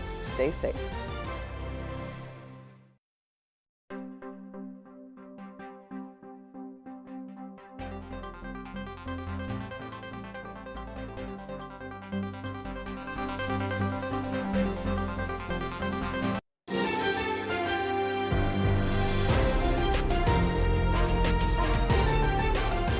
This is KCAL News, Los Angeles. Hey, babe, I need you to come out here right now. We have a very big problem. What? Right now at 5, an Altadena couple shares their video with KCAL News of what may be the starting point of the Eaton fire. Plus, they lost everything and now price gouging is setting in. The victims of the wildfires have rights when it comes to rental prices. And we are entering into a critical weather period. The threat of more dangerous winds on the way. Good evening, and thank you for joining us. I'm Pat Harvey. And I'm Juan Fernandez. We have extensive coverage of these Southern California wildfires tonight. And here's the latest at 5 o'clock. The National Weather Service has issued a, quote, particularly dangerous situation wind warning for parts of LA and Ventura County tonight. The death toll remains at 24, 16